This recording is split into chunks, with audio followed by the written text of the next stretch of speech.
Hello and welcome to another edition of Video Games to the Max. I'm your host, Sean Garmer. Here with me, not Mark Morrison. I'm glad to be joined by Andrew Orozco of the Duosense Podcast and GNN as well. How you doing, man? I'm doing good. I feel a little nauseous. You do? I don't know. I think I ate. I had Taco Bell earlier today, and sometimes it like messes with my stomach a bit. So I kind of feel a Mm-hmm. little like I don't honestly don't feel 100%. I feel like I'm at 85 right now. So Well, I know exactly how you feel. I can't eat Taco Bell at all anymore. It just makes really, me like uh, it messes with my stomach really bad. So, but I used to be like Taco Bell enthusiast. I'd have to, every time they come out with something new, I had to eat something there.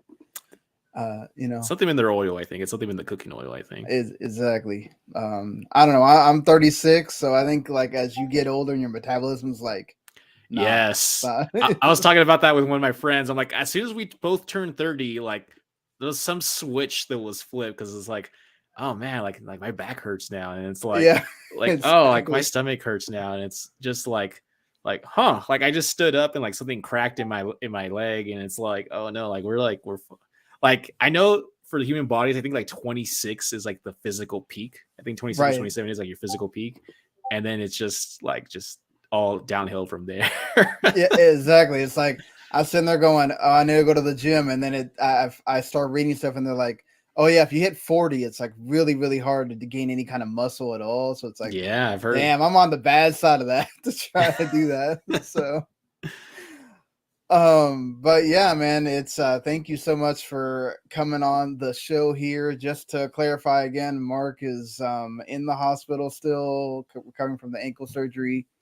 Hope Oof. you keep doing well, man, and come back stronger and can be okay after all the stuff you've been through here. So we're gonna talk about some big games, Jedi Survivor, Star Wars Jedi Survivor. Andrew played and beat that already. I'll talk about Redfall and of course all the discourse that's happened concerning Redfall and what that Oof. means for Microsoft and Xbox, and we'll get into some Sony stuff too because there's rumors about some things going on with PlayStation, and yeah, definitely have a lot to go on for this episode. So we're going to talk about all that stuff right after this.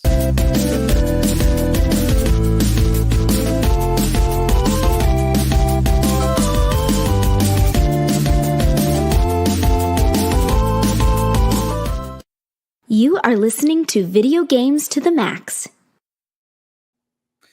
All right, so thank I you love I love your for logo. I love how it's like the ESRB logo. Like yes. that's cool. I like that. I've had that logo for I want to say at least like 5 years or so, and the guy that made it, that was his first try, and I was like, you know what? I think you just made the perfect logo. I don't think I ever need to change this thing. So, Yeah, like that's uh, really clever. I would have never thought of that.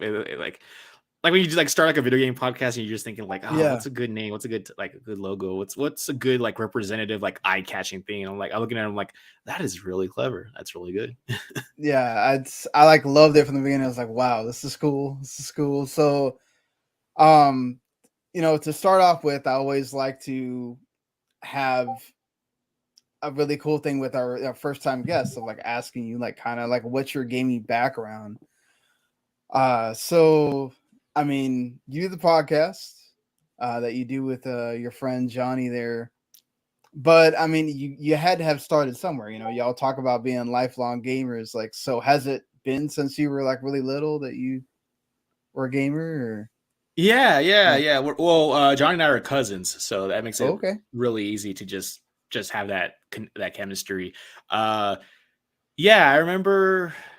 I know it's a very cliche, but I remember being a kid and watching my cousin, a different cousin, playing the Super Mario Brothers / Duck Hunt cart on the yeah, NES. So like they had, like, I remember distinctly like the little light gun, and just thinking like as a four, I think I was like 4 or 3, and I was like, oh, that's so cool. I was born in 1990, so like that was already like 5 years old that game. right, And I remember seeing like the light gun at the TV, and I was like, what? Like that was the coolest thing. But I didn't actually get to play games until I was around 5 or 6, and I got my first console. My dad got me was a Super Nintendo that came with the Killer Instinct packet. Oh wow! So the black cartridge, one of the first like soundtrack CDs included with the game. I lost that thing a long time ago, but yeah, I cut my teeth on Killer Instinct. I also got Super Mario World. That was another game that I played a lot. I got that one a little bit later, but like that was like the first thing that I was able to call my own. Like this is my game right here. So Killer Instinct, Super Mario World. That's like when I actually got to play. But I was cognizant of games a little bit before that. So I remember my other cousins having a Super Nintendo before I did. And one of my cousins had an extensive NES library. He had like this like Bart Simpson game where like you turn on like I got like these 3D glasses that turn everything red, kind of like if you ever seen the movie They Live, it's kind of like that. Yeah. He had the there's like a Disneyland game. I don't know if you ever played that on the NES. I forget what it's called, but like all the rides are like levels. And so yes, I think I remember hearing about that. Yeah. And he had like some Snoopy like running track run kind of game. So I played some other stuff. I mean, I was aware of video games before I actually got to have my own console, but yeah, Super Nintendo and Killer Instinct are where I started the lifelong obsession. You and I are similar there. We both started on the Super Nintendo. I had the Super Nintendo. I'm not sure if it was like that first year that it came out. I remember being around that same age, 5 or 6, and Super Mario World. I played that thing for days on end, and then my sister would play with me and all that stuff. So it's like, but I do remember also my brother had the NES, and he would play Mario, and I'd watch him, and sometimes I'd be playing, and I'd have to tell him or my dad, like, okay, I don't know what it was with the star, which made me like kind of chuckle when I watched the Mario movie. Of I didn't understand that the star meant you were invulnerable, so you could just keep, and I would keep doing the same thing, and he's like, look, literally, you just power through everything and get to the end of the level. So that was my my first experience was doing that, and it's cool to see like where people start, because you see the kids nowadays, like my first console was the PS2 or the GameCube, and I'm like, man, I feel really old. No, that's so cool though. I love like when you talk to some like younger gamers, like we both know like Tucker from over at BLB, right. like he talks about his first game that he ever owned was like Pokemon Pearl or Diamond, one of those. Yeah. And I'm just thinking in my life, I'm like dude, I was already in high school when that game came out. Yeah. And I was like, I'm just thinking like that's so interesting, like how that kind of right. sets your frame, your of mind, like reference of like that was his like Killer Instinct, or like his Super Mario was like that game thing that kind of just like establishes like the timeline for you, and just like everything like it comes before but seems so ancient, but like to me that was it's cool to kind of have different answers than what we usually get. Yeah, I do appreciate that too, of like people that start somewhere and then they keep going, and just hopefully you don't make us all feel old by saying, oh man, all those games suck back then, because then you forget to experience that, but did you read like game magazines or anything like that growing up? Or I remember there was this old one that I used to have a subscription to. It was called Tips and Tricks. I don't know if you remember that. Yeah, that one when I think they went out of business a long time ago, but that was like one of the first ones, because it was one of the few magazines where if you went to the back, it had like codes and stuff, all cheats for these games.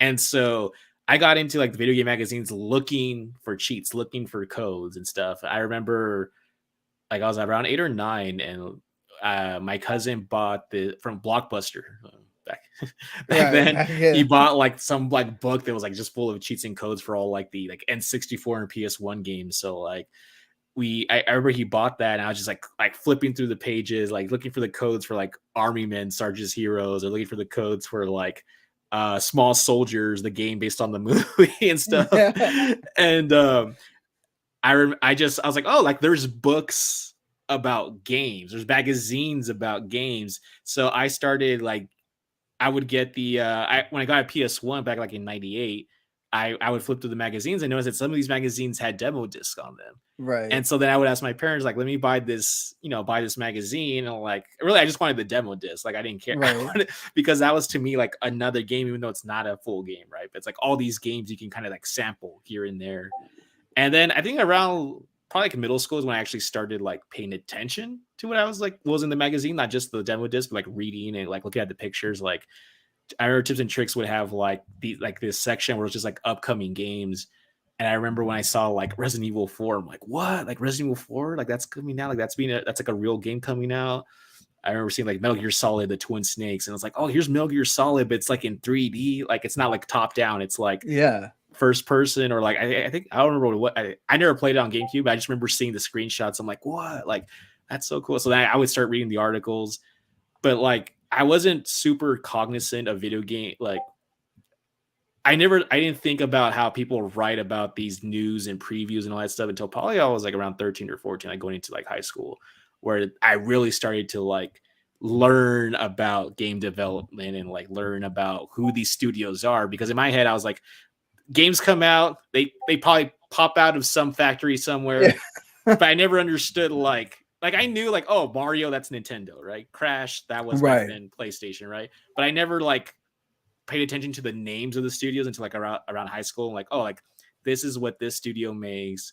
Knights of the Republic, like one of my favorite games of all time. Like, oh, this is made by BioWare. BioWare makes like RPGs mostly. Like that's around the time when I became cognizant of like, I remember around that time I was like 14 or 15 was when I first saw E3 like on G4, and like around that era is when I was like fully like, okay, like now I'm learning about this industry and stuff. So yeah, I mean it was so cool to like get those magazines. Like I had the Nintendo Power, and you would go through and just be like, man, look at all these games. I want this and that. And then you're going, man, oh, but then there's PlayStation over there, and like, let me get the demo disc like you so I can play some games, because you couldn't buy all. I mean, that stuff was, I mean, we talk about $70 games now, right? But it's like back then they were even more expensive. So just to get that demo disc, like you said, felt like, oh man, I'm getting some more games here that I can play and talk to my friends about or whatever. And that was always one of those cool things. Like when you get that, or you buy the game that comes with the preview of the next game or thing that they're doing. Yeah. I remember I convinced my cousin into I was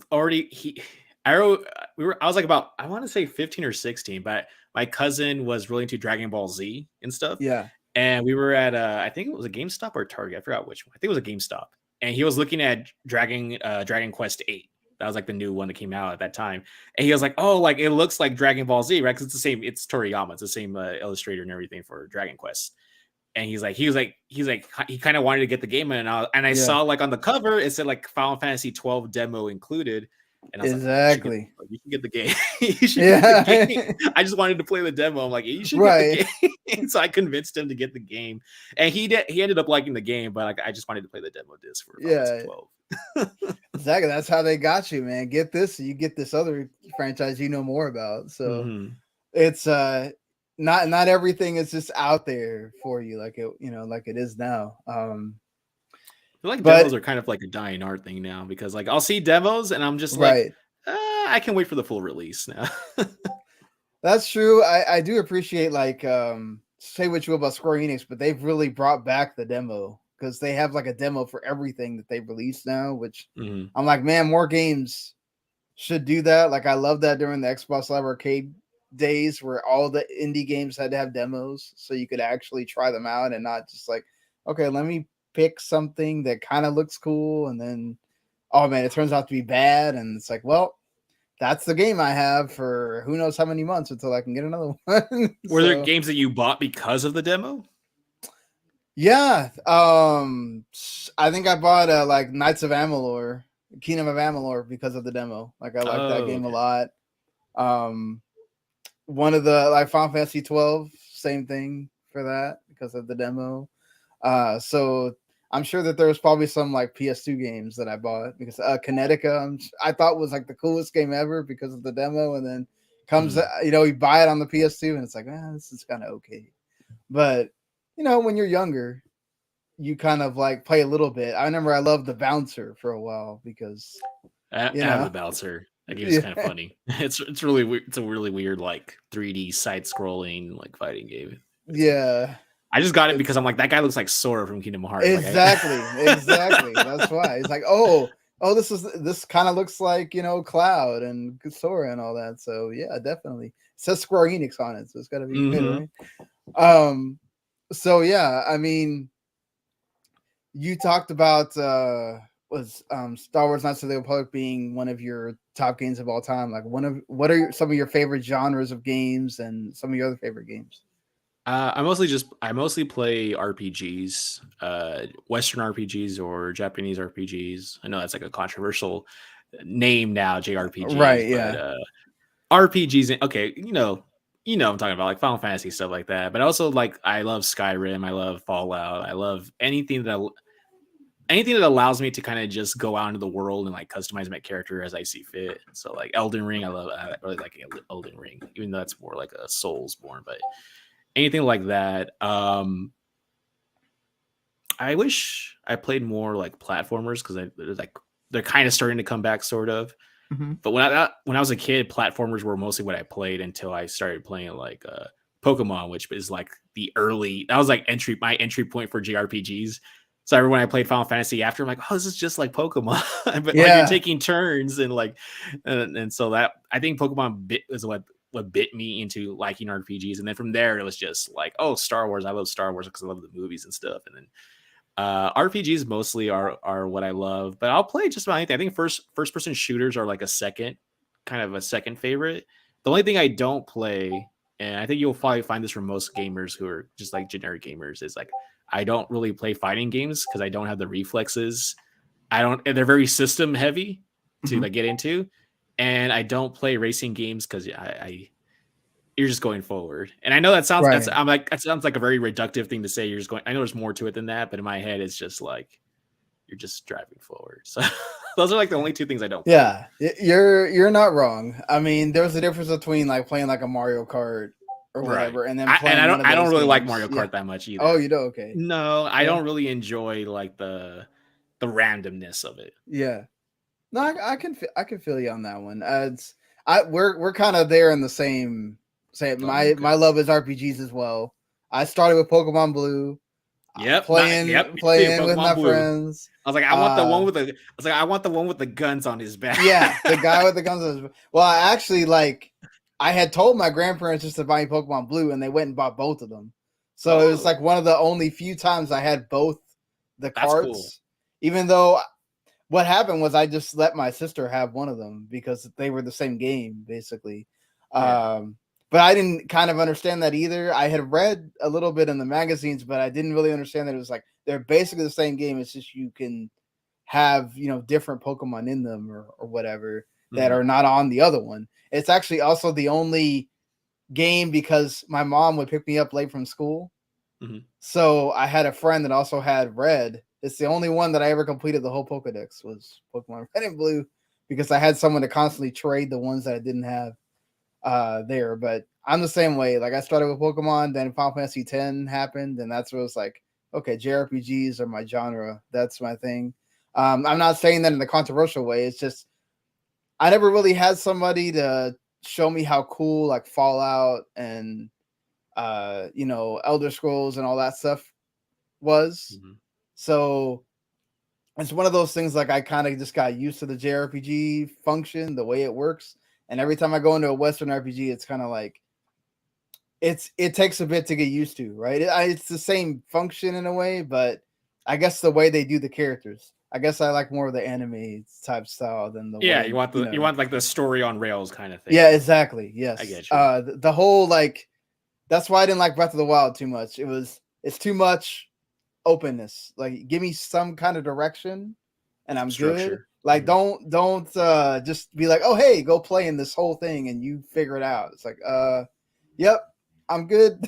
I love that. I love that with Fallout 3. I remember with Fallout 3, like when you first step out of the vault and it's like, all right, do whatever you want. And I was like, I had never played anything like that before. So I was like, that's cool. Because even like Knights of the Republic is like structured. Like you have to go from planet to planet. Exactly. But like Fallout 3, like when you just step out of the vault and it's like, okay, like you can go look for your dad or you can do other stuff. And I'm just like, I was like, it's like a playground. Like I felt like playing like a kid, like being a kid again with like a playground where that's why it's called open like a sandbox, right? Because you can just do whatever you want in the sandbox. So I was like that, like from then on, like, and then getting to like Skyrim.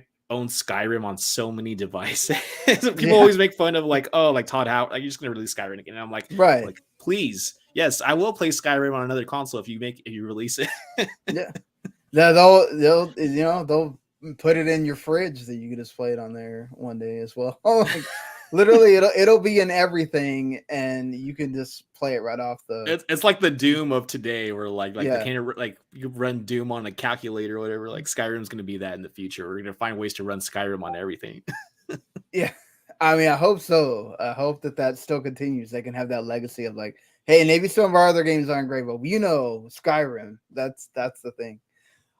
So I mean, I know you said it's a family thing, but like, what made you want to go? Okay, let's start a podcast. Let's talk about games that way.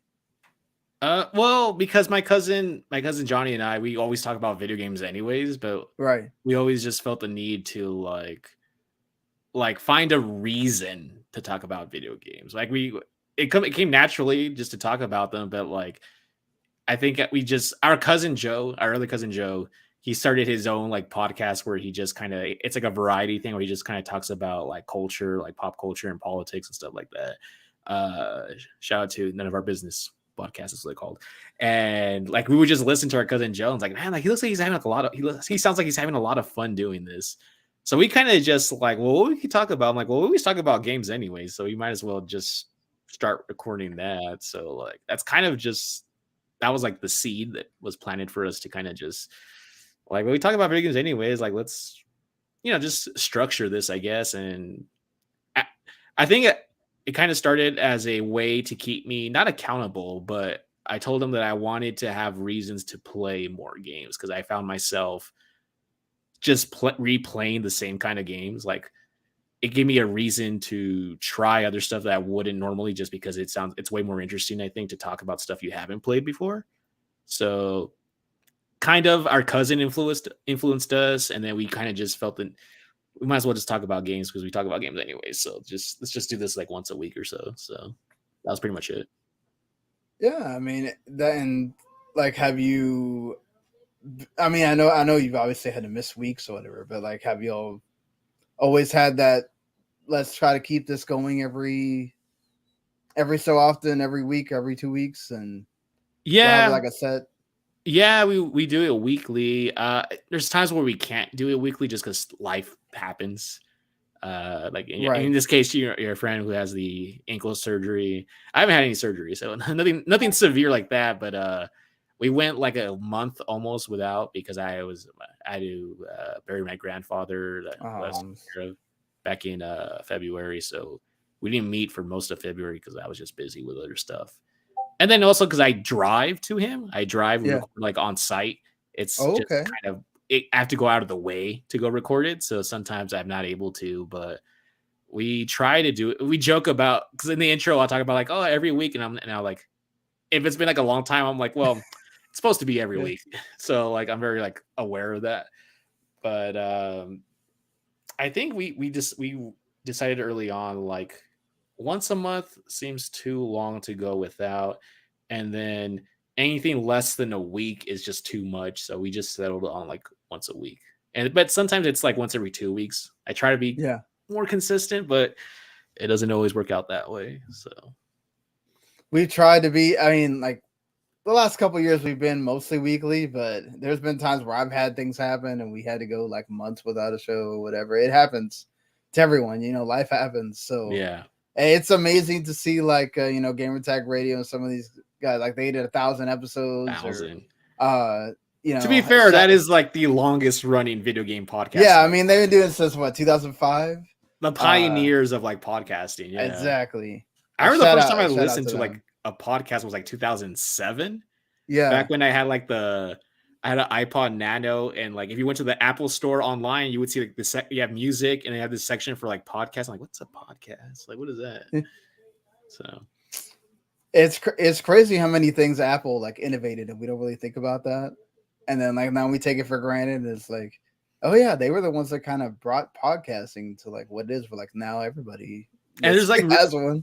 There's like really no reason they still call it a podcast, because we're not like tethered to the Apple like economy or Apple. Exactly. infrastructure, but we still just call it podcast. It reminds me of like if like I don't know about your parents, but my parents called everything a Nintendo. Even if it Yep, wasn't a my Nintendo. parents too, man. Okay. My mom's like, mira, deja eso ahí, deja jugar Nintendo. Like, don't, it's like, stop playing the Nintendo. Just, I'm like, Mom, this is an Xbox. I don't care what it is. It's a Nintendo. I always had to correct my parents. Like, it's not a Nintendo. Like, I don't even play Nintendo anymore. Yeah. It's like this, like during the, I guess the Wii days, I didn't have a Wii. My dad actually was the one that, my dad is not a gamer at all. He bought a Wii. I didn't have one. And my mom was still calling it the Nintendo at the time. And I'm like, Mom, I'm playing like PlayStation. What's that? It doesn't have a controller or whatever you do with this thing. It's a Nintendo. Okay. Like, so yeah, it's those kind of things. Like, that's why Nintendo is where it is, right? Like, it doesn't matter. Everybody, there's a segment of people that are not gamers that will go, oh, that's a Nintendo, right? Like, so just to, like, I guess finish things out, because to move things forward to right now, when you look back at like how things were growing up with games, and then you look at where games are today, like, is there something that what makes you keep playing games today? What's that standout thing when you think about gaming today as opposed to that when we grew up? I think the sense of like wonder and exploration, especially like in RPGs. I love like you play a game and you beat it and you go back and you find new stuff in the same game. That's kind of why I like RPGs and even Western RPGs, because I'll tell you right now, like, I've played Skyrim so many times since it came out like over 10 years ago, and I still find things that I just never seen before. Like, that game is so vast, and I'll still find like quests or like characters or just like little like just a way like something like a little like book or something that's like a note that's set up in a certain way, and I'm like oh, like I've never, because I usually tend to like go off in one direction. Every time I start the game, I go in the general direction. Very now and then I'll just like, oh, let me go like this other direction, and I'll just come across stuff that I'm like, I've never seen that before. So like for me, video games, I love obviously seeing the tech advance, right? Like right. I'm sure you remember like in the PS2, PS3 days, like, wow, this is so realistic looking. And then you look back and now like, oh, like that hasn't aged that well, actually. Like we have like all this HDR and 4K and all these tech demos. And like, I did you play do you have PS5 by any chance? Yes, I do have PS5. Okay, so did you try the Unreal Engine, like the Matrix demo? Yes, I did. That was pretty awesome. So actually. yeah, like seeing that and like how like you could like toggle like the settings, right, for like the sun and like the lighting, and like you would zoom in on these sequences and see like these people, and it's like so like now it really is life. Like I'm not, it's not just like, oh, I'm just a 10-year-old kid seeing a PS2. Like now it's like super lifelike, where it's like uncanny valley stuff, and that just like blows my mind. Playing when I got a PSVR, the first one, and playing my cousin let me play, because he had a PSVR before I did. He played Battlefront, Star Wars Battlefront had like a demo where you could play like this one X-Wing mission in VR. And I remember like putting on the headset and like dude, like looking around, I'm like, this is just like Star Tours at Disneyland, where like you're like immersed. And I was like, this is like, I was like he told me like I couldn't see myself because I had the headset, but he said like he told me like, he's like, you did not stop smiling that entire like level. And I'm like, this is amazing. Like, and then like Star Wars Squadrons in VR, it's like one of my favorite games on VR, and Beat Saber, and like there's just so much new stuff that just continues to like surprise me. And I think the only time if I ever stop playing games, it's gonna be a point where games just stop surprising me. I think that they just kind of plateau, and I'm probably just gonna be like, been there, done that. Like I hope that day never comes. But realistically, I think will be the thing that stops me from like caring about games anymore. So, and that's exactly. I mean, that to me is why games are so awesome, because you have that extra step of interactivity with it that you don't have watching a movie or watching a show, or those are great pieces of entertainment, obviously. And credit to the people whoever came up with it. They have now they have the RDX thing in the movies to make it kind of like a ride. So you're kind of like interacting with it a little bit. Stuff. Yeah, exactly. Yeah. But it's still not the same as a game. Like I'm the same way as you. I don't have the room to have a PSVR 2, so I didn't bother with it. And also I don't trust Sony to keep the problem with it. I had the PSVR 1, like you said. Mhm. But then I got Astrobot and I felt that same way. I put it on and I love platformers. So like to use him and move him around and you feel that sense of like gravity when he drops and when he jumps and you feel like you're doing it yourself. And it's like this really cool moment of like, wow, games could really be like this, And then I take it off and I'm like, okay, but I don't want to be doing this for like 2 or 3 hours. And then you see where like Sony kind of stopped supporting it sort of. So I was like, I gotta go and trade this in or sell it to somebody because I don't feel like they're gonna keep supporting it. But that's one of the cool things of the tech. Like I love Connect when it was first around, like playing Dance Central on it. Dance Central with my daughter and like getting to like both of us dance there. Like that's cool. Like that's cool. Like I didn't think you were gonna be able to do that in games. Like I loved Rock Band through my college years. Even though I can't play a guitar, Guitar Hero. like getting to play the drums and getting like bring those getting back. that fantasy. You need to bring back music rhythm games. You need to bring those back. Did you ever play Dance Dance Revolution? Yeah, in the arcades. I bought for PS2. They had that Dance Dance Revolution Supernova 2 back in. I think I bought it back in like 2009 or 10. But it came with like the little dance mat and like I played that so much. I actually did lose weight playing that game, which was really awesome because I love finding new ways to interact with the same games. I didn't do like a lot of the stuff like I know there's that Tony Hawk like ride game with the skateboard. Yeah, with the skateboard. Yeah. That was kind of like a little goofy.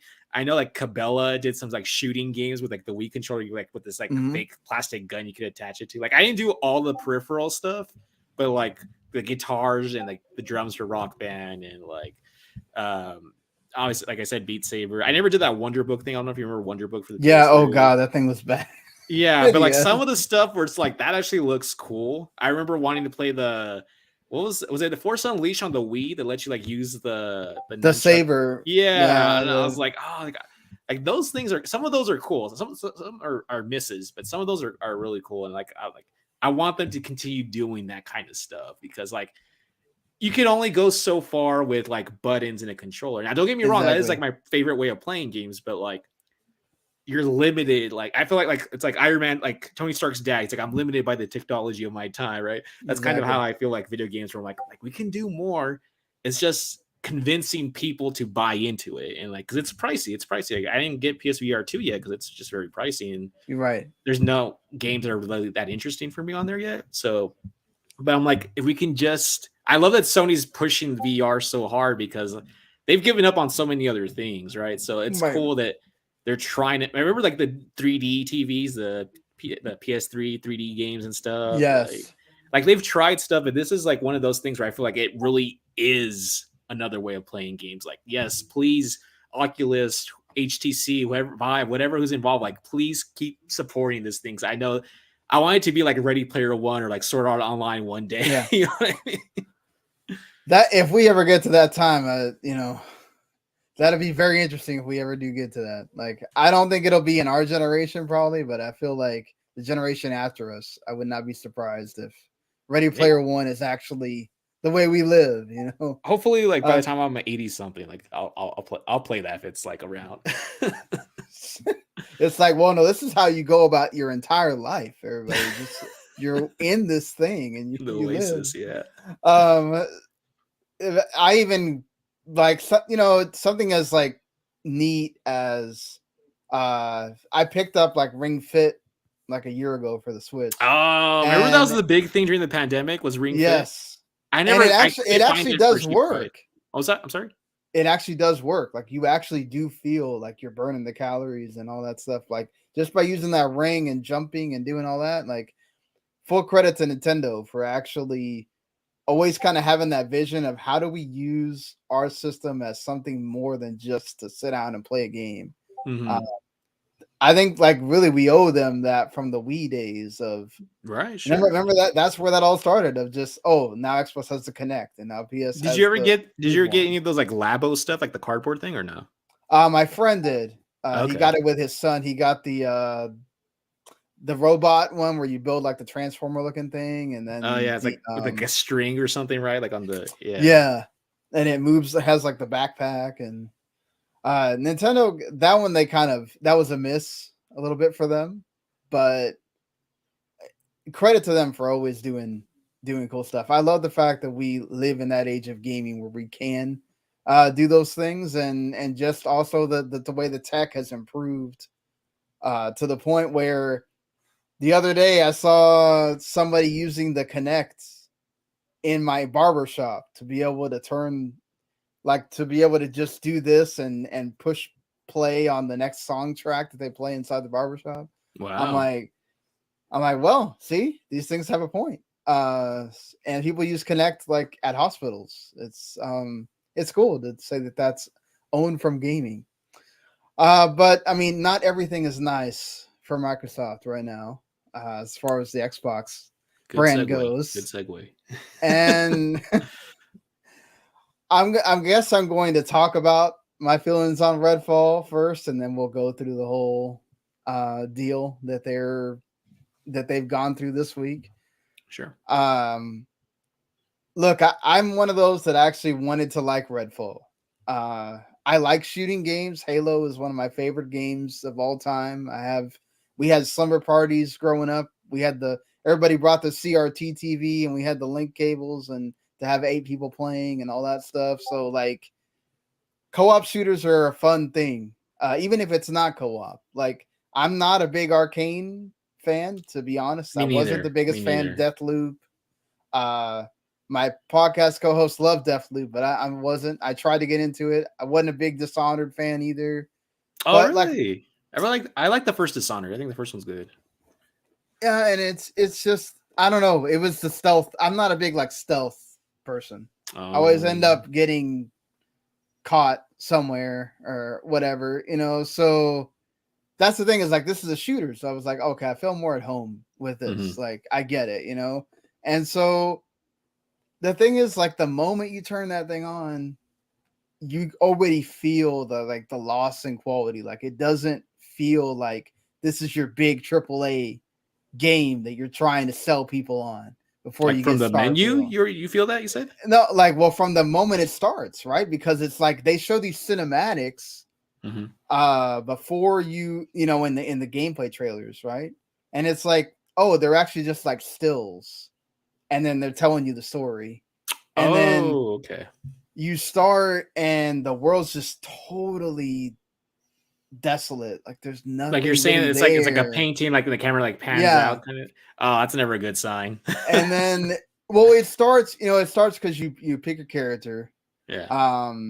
I picked the one, like, they have a Latina character that's also like a medic sort of, and has a robot that goes with you that you can use to like distract the enemies, which is cool. But I can also see how some people are going to get annoyed about the robot sound that makes constantly. So, I mean, the shooting is fine. It's just, you go out into the world and it's like, wow, this is just, I get it. It's a vampire ghost town sort of, but it's like, you also don't need to make me feel like it's just dead everywhere. Also, I wanted there to be like more stuff going on. Everything's like locked away. You go to a building, you can't go into it, which is weird for, those kind of games from Arcane. You go to this area, there's a bunch of humans there. They don't really they react to you, but they react so slowly that by the time they even realize and start putting up their gun, you've killed them. There's a lot of issues with that game that feel like it's not just like Jedi Survivor. I don't know if you ran into some bugs or whatever. Yeah, I did. That game, just, it has some bug issues. It has some performance issues. This goes beyond that.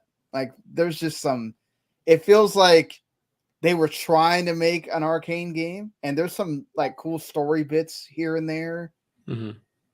But the rest of it is just kind of feels very, I don't know, vapid. Like, I was expecting more from it, and it's a fine game. Like, it's fine as far as like, it's on Game Pass or whatever, but I don't feel like it's worth $70. And that's not good. when you're trying to get people to pay for this game. You're telling them, oh, the only bad thing it has, I mean, look, it runs fine, right? At 30 FPS, all that stuff. It's just you get to a vampire and it does like this one attack that you can easily dodge, and then it might take you a few tries, but you're going to kill it, and then it just kind of keeps repeating itself over and over too. Like, it doesn't really change up the formula at all.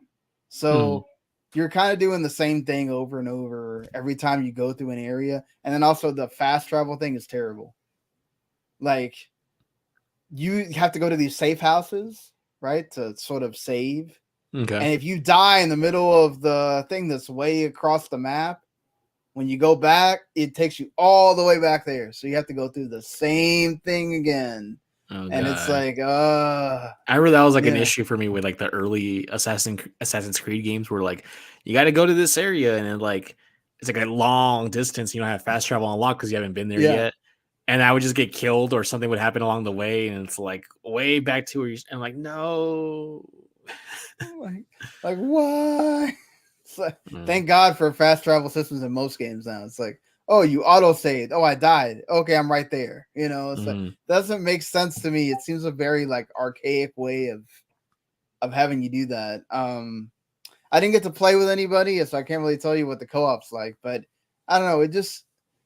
I was hoping that it was better. There's some fun there, but also it's the one thing that kind of really bothered me is like you have to have different weapons in order to kill the vampires, right? And to kill the humans. So like you can only have like 3 weapons at a time. Mm-hmm. And so if you're trying to kill the vampires, they're not the same weapons when you try to kill the humans, because they don't die by guns. They have like light or garlic or something. And if you don't have that stuff with you at the moment, you have to pause the game. Oh, which you can't pause, by the way, because it's like is it because it's persistently online? Is that why? So like when you pause, it's like it kind of slows things down, but you're not paused. So technically the enemies could kill you while you're trying to switch weapons or whatever. It seems like there's a good idea there. Just they're missing a lot of stuff. And if you hear the stories, especially, I thought Jess Corden did a great job at Windows Central kind of breaking it down. Like, they're still not Microsoft underneath Microsoft. Microsoft has tried to keep Bethesda by itself on its own. Yeah. So they it feels like they just kind of told Bethesda, all right, that's it. Like, we're just going to release this thing and just put it out there to die. And that seems kind of understanding what you've just gone through with Halo. It seems, I don't know. Like, do you guys pay attention to the bad karma that you have right now? Like, that's not what you needed with this game coming out. I don't know. I heard one of my friends was saying about that too, like how like they're saying that Microsoft was like, oh, like it's doing bad. Oh, well, it wasn't under us. Like, kind of just like disassociating, like kind of pushing it away. Like, we never really believed in that game, by the way. So it's which is kind of shady, but like why didn't you do this? What was weird to me is if you knew it was like this and you knew that delaying in another year or whatever they were going to do with it doesn't work, why not do the putting it in the game preview thing and just saying it's a game, it's a beta basically? Well, they did kind of talk about that with the transitioning now to like the kind of funny interview with Phil Spencer, where he talked about how I think it was Paris Lilly, or I think it was him, or maybe it was Mike. One of them asked him about like what's like when do you decide to delay and when do you decide to just like put it out there. And he said like internally they asked like the developer, like, is there any other stuff you want to put in this game that's not already in it, like to like make your vision? And they say if it's like no, then we're not going to delay it, right? So like even if it has everything they want to put in it, but it's still not like up to snuff, they kind of just have the mentality of like, well, we can like fix it, right? Because you're going to be working on this even after the game releases. Like, you're still going to be supporting it for the long haul for probably the next 2 years or so or something, right? So like they asked him, they kind of grilled him about that, and he was like the only way we'll delay a game is if we think like it's still not quality wise, but just like feature wise. If it's not there, then we'll like delay it. So, but I think you're right. Like they could have just done like early access. At least then people would kind of just, they would approach it with more open minded in terms of like bugs and stuff, right?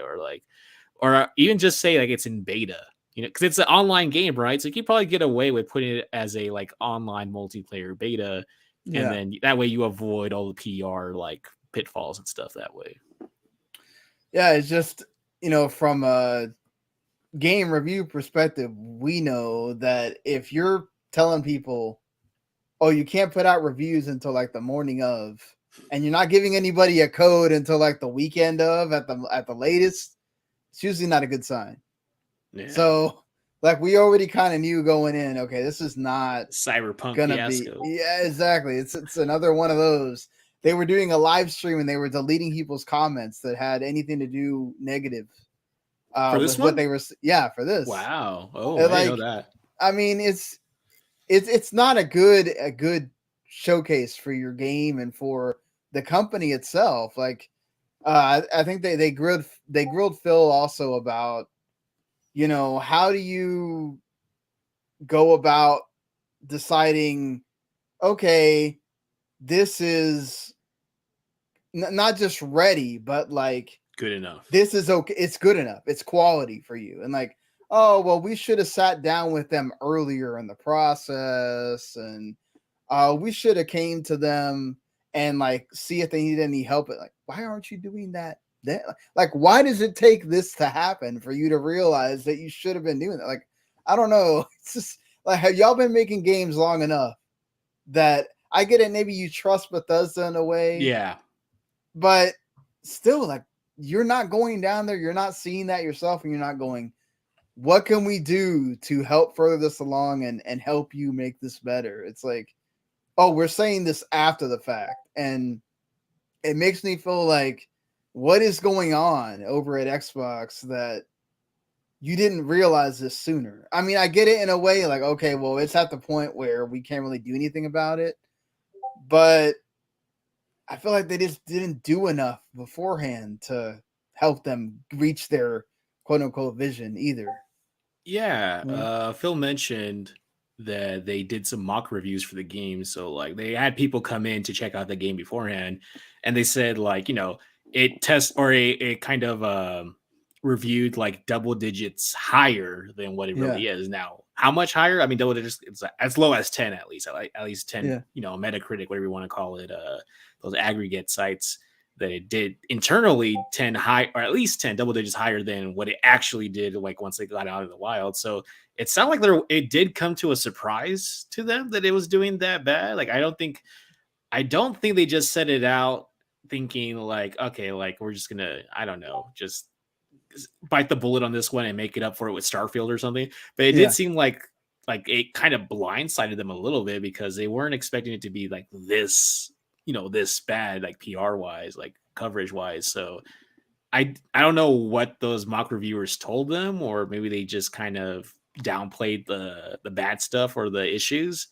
But like it seemed like they thought it was gonna do at least, I don't know, probably 70s, in the 70s maybe. Yeah. And I think 70s. I don't consider 70s game a bad game, but maybe like he says like sometimes like, hey, like we put out different kinds of games. We know we're gonna get like 70s, 80s. Like if we do 90 or above, like that's great. But like we know a lot of the games aren't always for everybody. Like I'm not trying to defend them. Like Microsoft isn't even my favorite company, but like he did kind of try to say like this, like we don't just release games bad just because we got to put something out, just because we have a date on a calendar to put something out. He's like, we really thought like it was going to do at least a little bit better than what it really did.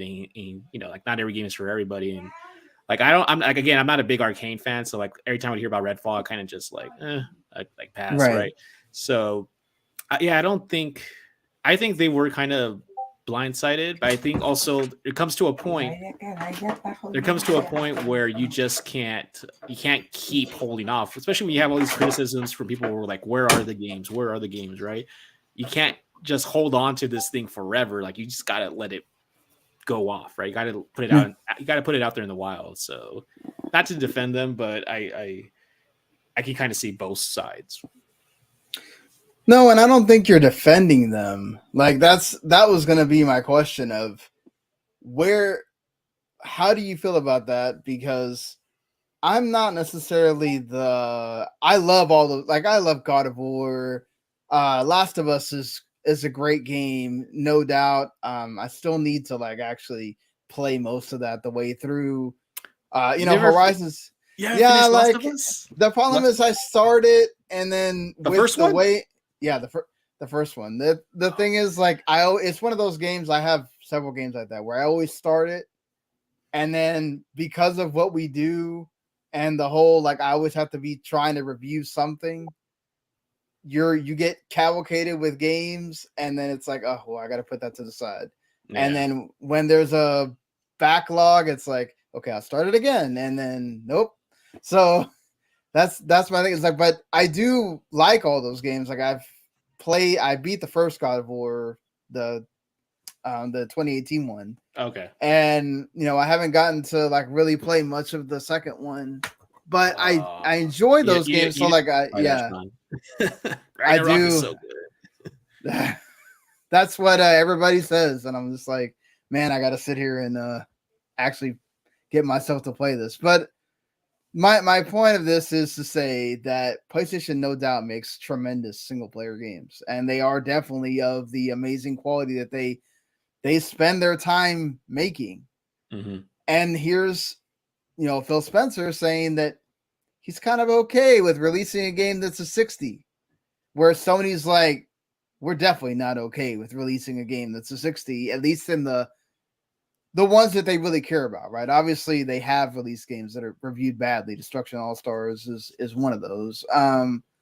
But it's a weird like place, I guess, if you're a gamer, right? If you're an Xbox only gamer, doesn't that kind of make you be like, well, why should I have your console? Why should I have Game Pass if you're not thinking about, man, let me get these 80 quality, 90 quality games out. Oh, but it's cool to release like games that I'm going to play for 2 seconds and then they don't live up to expectations, right? Like, shouldn't you want all your games to be of a certain quality? Yeah, I had this same conversation with Johnny on our podcast where he's much more harsher on Microsoft on Xbox. Yeah. And he was talking about like when he says about how we're not the green guys just doing what the blue guys do, right? Kind of thing. Yeah, like, exactly. Yeah. But then we do have like, internally back, if you remember back when they were doing the was it the Apple EA thing controversy like about 2 years ago, where like it came out that like Xbox is very cognizant that like those documents that came out saying like we should be doing like The Last of Us Part 2 is like doing like that's the kind of stuff like we should be doing. Right. And for some reason they just don't seem to have the resources or the personnel to like really do that. I've always seen Xbox as kind of the social multiplayer platform, and they don't do like, if we were to compare like the companies to like kind of like studios where like Nintendo's like the Disney of like the video games, I feel like PlayStation's kind of like the HBO sort of the video game. Yeah, no, definitely. Yeah. And Xbox is kind of like Amazon Prime or like Netflix in that regard. You know what I mean? Like, like we put out stuff, mostly third-party stuff, but like they're not trying to do the high art kind of thing, right? It's like, here's your Gears. Here's a bunch of stuff. Maybe you'll like one of these things. Here's your the Forza. Rest of the stuff. Yeah, like it's kind of just a bundle of just like different things, right? Like they don't really do narrative single player. Like I think the only one they tried to do recently, and it's been delayed forever, is that Senua Sacrifice game. Like that one, that has the potential to be like their kind of coup de grace, or like their big like major like we have something to say, here's the single player game that's gonna be like I guess kind of like the Oscar baits, if you want to call it something like that, right? But like, where's that game? It was announced with the Xbox Series X, and like we haven't seen it. So like, yeah, I think when I think of Xbox, I don't really think I think there is some truth to the whole, like, we're not going to do what the blue guys do, because I want them to be different. I want them to stand on their own. But what you're doing is not really working, right? They're trying to do the like I said, they're trying to be like the Netflix, right? We want to be on everything, right? We want to be on your phones, we want to be on your PC, we want to be on your console, on your TV. Like, we want Game Pass to be the streaming thing, right? They even talked about before. They talked about how, like, they don't see PlayStation and Nintendo as their competition. They see like Netflix and like Google as like their competition. So they have a completely different philosophy of how to do games and how to market that towards gamers, but it's not working right now. So they need to figure out like how to retain that audience, because I have Game Pass, but honestly, I forget I have Game Pass sometimes, because sometimes there's just nothing on there really, and I kind of just forget it, and then there goes my subscription for the month. So I don't know if they're counting on, because I feel like Game Pass is where you put a lot of those kind of AA kind of experiences. It's just like, oh, here's like the last thing I've ever played on there was like Jurassic World Evolution, which came out like last year or something, and I was like, right.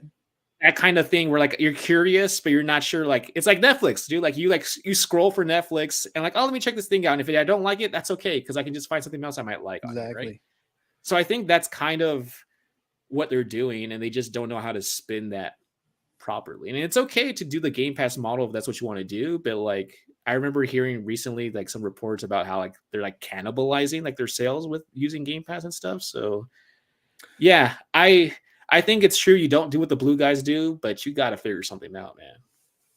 Yeah, I mean, and I'm somebody that loves the fact that they don't want to do what the blue guys do. They want to be on your phone. They want to be on your PC. They want to do that. Like, I appreciate that I can be at a store or no. Okay, the perfect thing is tomorrow I'm at a doctor's office with my daughter, 2 different doctors, right? The dentist and then her physical doctor. I can take my phone. Game Pass, it's right there, Now, and do you do the touch screen or you take the controller? No, I take the controller with me. Oh, I have the little thing that you can put your phone in. Oh, like the backbone kind holds it. Not the backbone, the little thing that like you can put your phone into it, and then you can stick the controller into the bottom part, and it kind of just holds your phone up. Oh, okay. Yeah. So like, I love that thing. I think that's great. I don't want to play a game on my phone for 10 hours, but as a way to continue the same game I'm already playing, it's amazing. It's awesome. Yeah, the battery's going to stop you way before 10 hours. Exactly.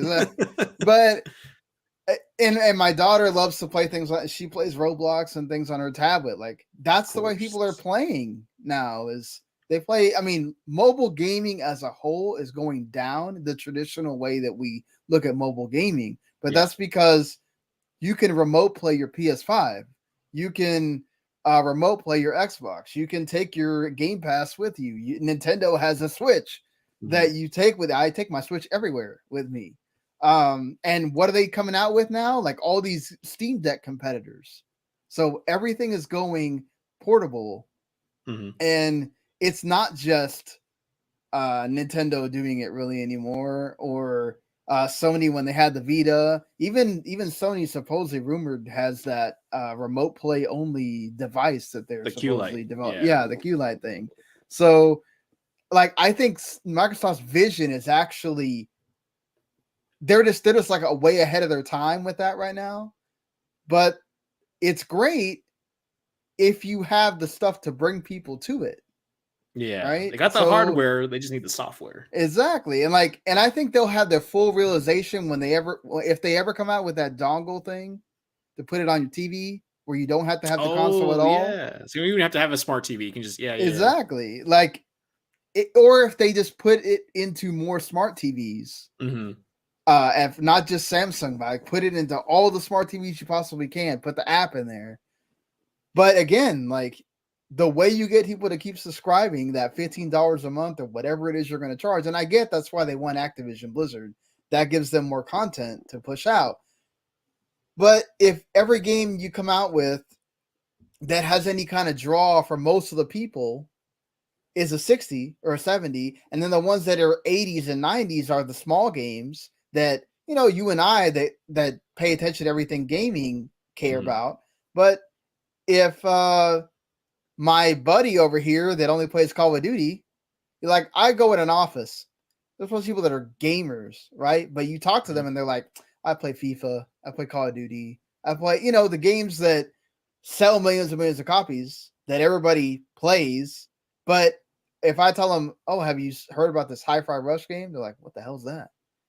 So that's what I'm saying is like, you got to have those AAA bangers as well. And not just Forza.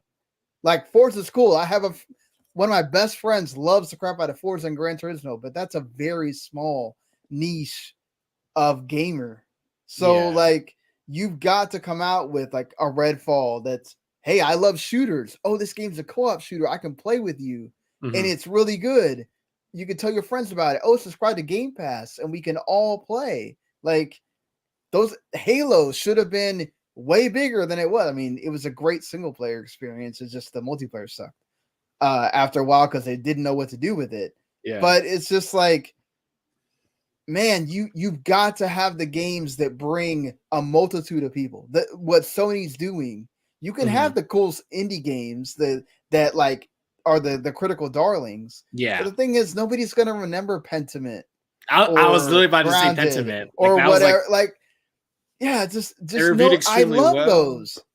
Pentiment's cool. I haven't finished the game, but I got distracted by some other game. I forgot what it was, but like, when you were talking about like the triple, like we need like they do have good games, right? They got like Pentiment's a great game. I reviewed it extremely highly. It's like it kind of came out of nowhere. A lot of people's game of the year, but not enough people. That's not going to support you, dude. Like that's like not enough people are playing like that game and stuff. And again, Pentiment's another game that like a lot of people are not going to play because it's like you kind of have to be into reading and like understanding like all this other stuff that's in that game, like.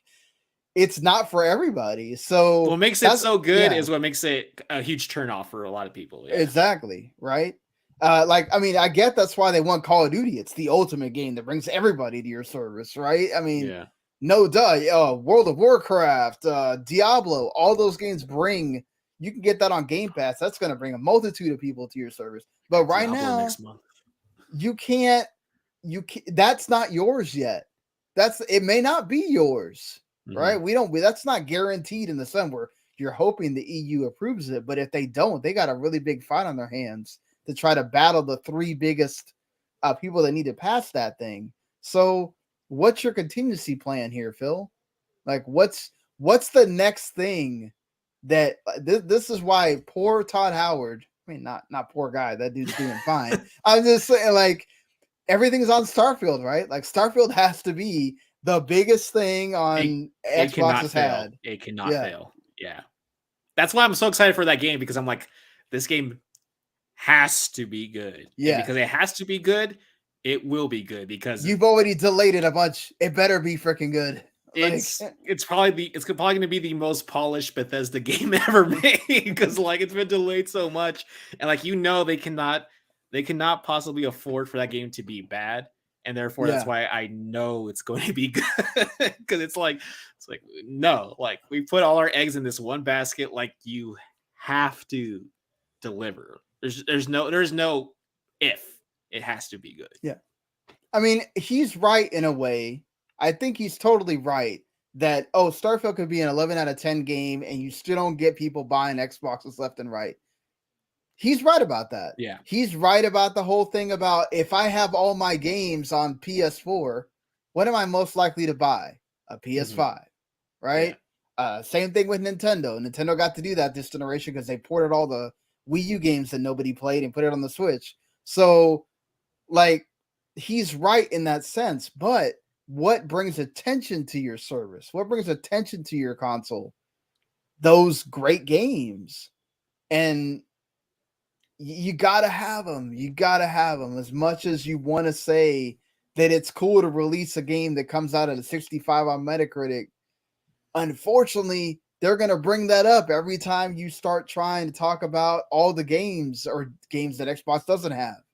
Right. So it sucks because it's, as somebody that wants to see gaming continue to grow, you need competition. It has to be healthy. And you need competition from somebody that's not Nintendo and Sony because Nintendo is not competing with them. Nintendo's doing its own thing. Mario movie is making $1 billion plus.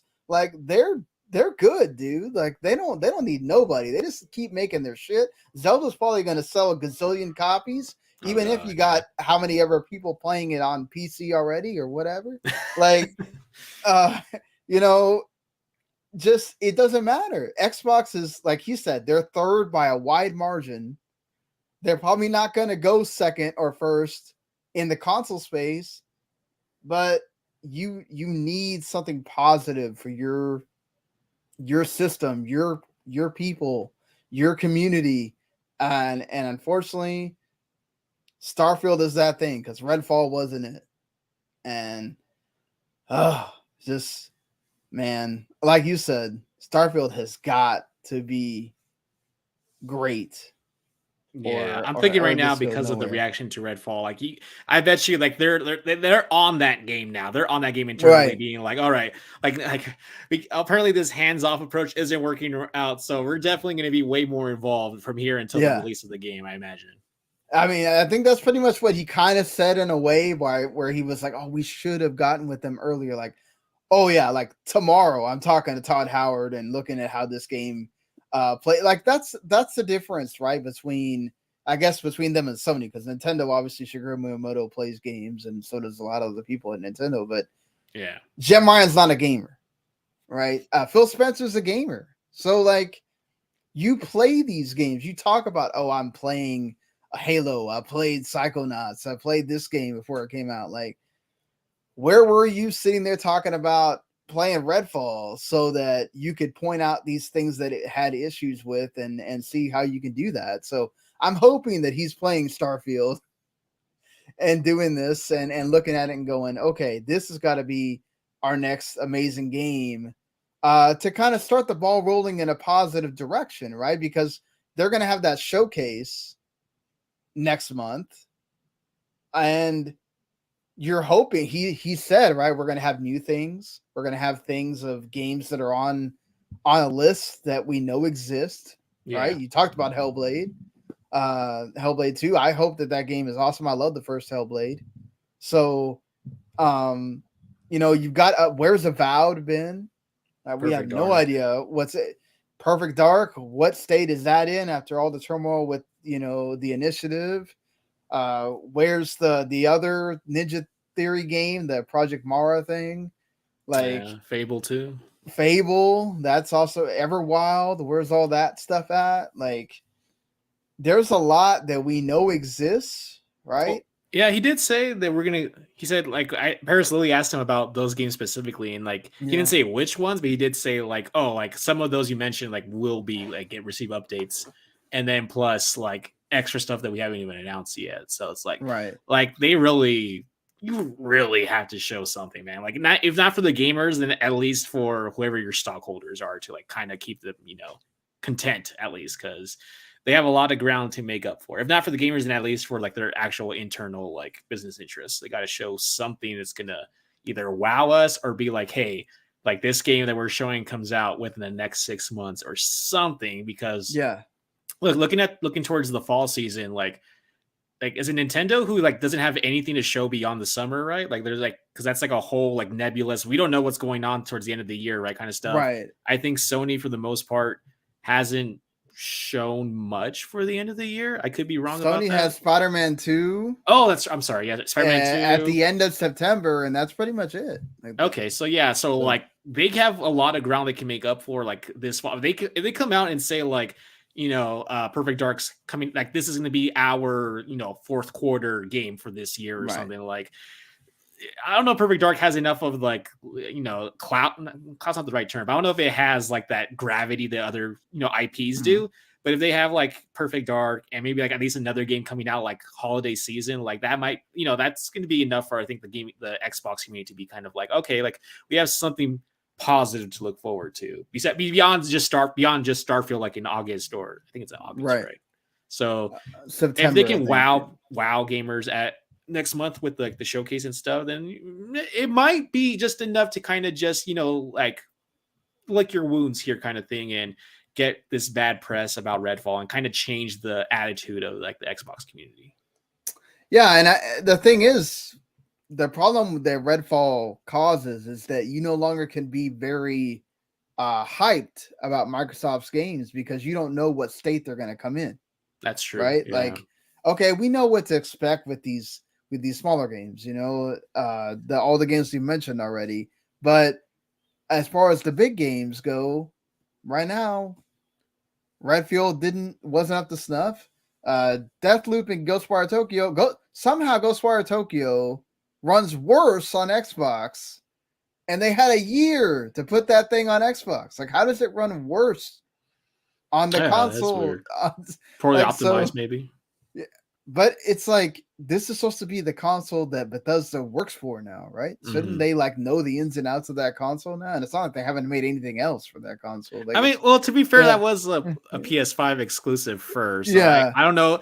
I don't know if maybe developing it with that in mind makes it harder to port later on. Yeah. I don't know if that's how that works. I mean, I have heard that the PS5 is easier to work with than it is the Xbox. Okay, so yeah, so if it's easier, plus to you got the Series S problem. So yeah, I've heard how Series S is holding back a lot of developers. Yeah. So you know that's the thing is you have that issue as well with the Series S, and like you know you have pretty much most of your big games outside of Forza have had some issue. So when you go into that, people are going, okay, how hyped can I really get about all these things that they're showing? Plus you got the Indiana Jones game out there. I forgot about that. I forgot. You know, are they going to show that? Who is that again? Who's doing that? That's Machine Games, Wolfenstein people. Oh, okay. Yeah. I got that confused with the other Star Wars games that Ubisoft is supposed to be working on. I forgot about that one too. Yeah, the big open world. The Rainbow Six guys, I think, are the ones working on that one, right? Right, exactly. Yeah. So that's the thing is like Xbox could surprise us with some stuff that like there was that little thing that they tweeted out about Banjo-Kazooie. Could they come out with another one of those? That'd be awesome. Man, I've been wanting Banjo, not nuts and bolts. I mean, an actual Banjo-Kazooie game for 20 years now, dude. Like ever since they acquired Rare back in like what 2003, 2000, around there, like they did Grab by the Goalies, which is it's a good game. It's a good Rare game, but like I believe almost nobody from the original team is even there anymore. No, so it's just the IP. But man, like it shouldn't be that hard to make a good Banjo and Kazooie game. Like that game still that IP holds a lot of like weight still. I think there's people clamoring just like how there was for Killer Instinct before they botched that with the rollout of like characters one by one. Like I know Phil says it's not enough to just make good games, but like come on, man, you got it. It's a start to make. You got to have games people are excited about. Exactly. Like, yeah. And if it like, okay, if they show you something from Avowed, that's great. Like, you know, I don't know if they're going to show anything from Outer Worlds 2, but like, you gotta, that's the thing with Sony, right? That was, Outer Worlds 2. But Obsidian's crazy. Like they're the one studio that has been consistent for Microsoft the entire time. Like since they've had them, every game they come out with, yes, a lot of them have been smaller games, but they're bangers, right? Like they're the one studio that has been banging out games for them. And then it's Bethesda, and then that's kind of it. Everybody else is like, oh, they're working on something, and then that's the problem, right? Like Sony, you actually have a track record of this game came out this time. This game came out this time. They come out with games recently, right? Yeah. Or there are franchises that you know their names. Xbox doesn't have that. So, like aside from Bethesda, which obviously has its core of franchises, but most of them are far off. Like we know Elder Scrolls 6 is coming, we know Fallout's coming, but that's way out there. You know, we don't know when that's going to show up. But like you've got IPs with franchises that you're not using that, you know, maybe use them and or really show us, wow us with some of these games and not just talk about it. And then, it got delayed again. And then it starts that whole negative thing again with Xbox of, oh man, they really know how to talk a good game. Oh, they know how to say I'm sorry a million times, but they don't really show me why I need to be hyped and that it actually comes out and it's good. And that's the thing. It's from the word go, like he said, the way you show something off to when it comes out it needs to be a process. You need to be honest about it the whole time. Because that was another thing. Redfall had terrible lead up to it, where between the IGN thing, the 60 FPS, 30 FPS thing, and then when it comes out, everybody's already feeling negative about it, and then bam, it's not a good game. So you need to keep being transparent throughout the process too. Yeah, I remember earlier in the year when they showed it. I think it was around when they showed Hi-Fi Rush and dropped it at the same time. I think they also showed Redfall. I remember just talking to my co-host Johnny. I'm like, the game looks pretty mid. I told him, like, this game doesn't look that good, and like I'm already but I kind of just thought maybe I'm just not an Arcane fan. Maybe that's why I don't think it looks good. But like even back then, I was like, I don't know. This kind of something feels off about this game, or like it just kind of looked like just the way it looked, like that. I don't know if it was the aesthetic or just kind of it looked like a late PS3, early PS4 game. I'm just like, exactly. I don't know. That's the way it looks too. It's not. And so like when it came out, like I kind of stopped paying attention, like leading up to like the IGN stuff. Like I just stopped paying attention to the game because I didn't care about it. But then when I started hearing all the negative stuff, and I was like, okay, my intuition was kind of right. Like this doesn't look like it's wowing really anybody. It kind of reminded me of like the Ghostbusters game that came out back in on the Switch and the PS3. Oh my god, that game! Whoa, yeah, so that was bad. No, that's the thing too, that they have that Starfield direct right after. Like Starfield's kind of getting not only are people worried about it now because of Redfall, but it also has kind of this stigma of like people going, "Oh, is this just Todd Howard making No Man's Sky?" Like, imagine if that's all that game is, right? How disappointed are people going to be? So they have to go in that Starfield direct and really knock people's socks off and go, oh no, this is way more than that. I really want to play this game now. Like it's my Fallout fantasy in space. You know, I mean, you're a big Western RPG. Like, are you really excited about that game? Like, have you always wanted to have like a Fallout in space kind of thing, or? Not really. I mean, given the choice between Starfield and the next Fallout, I would choose the next Fallout. Right.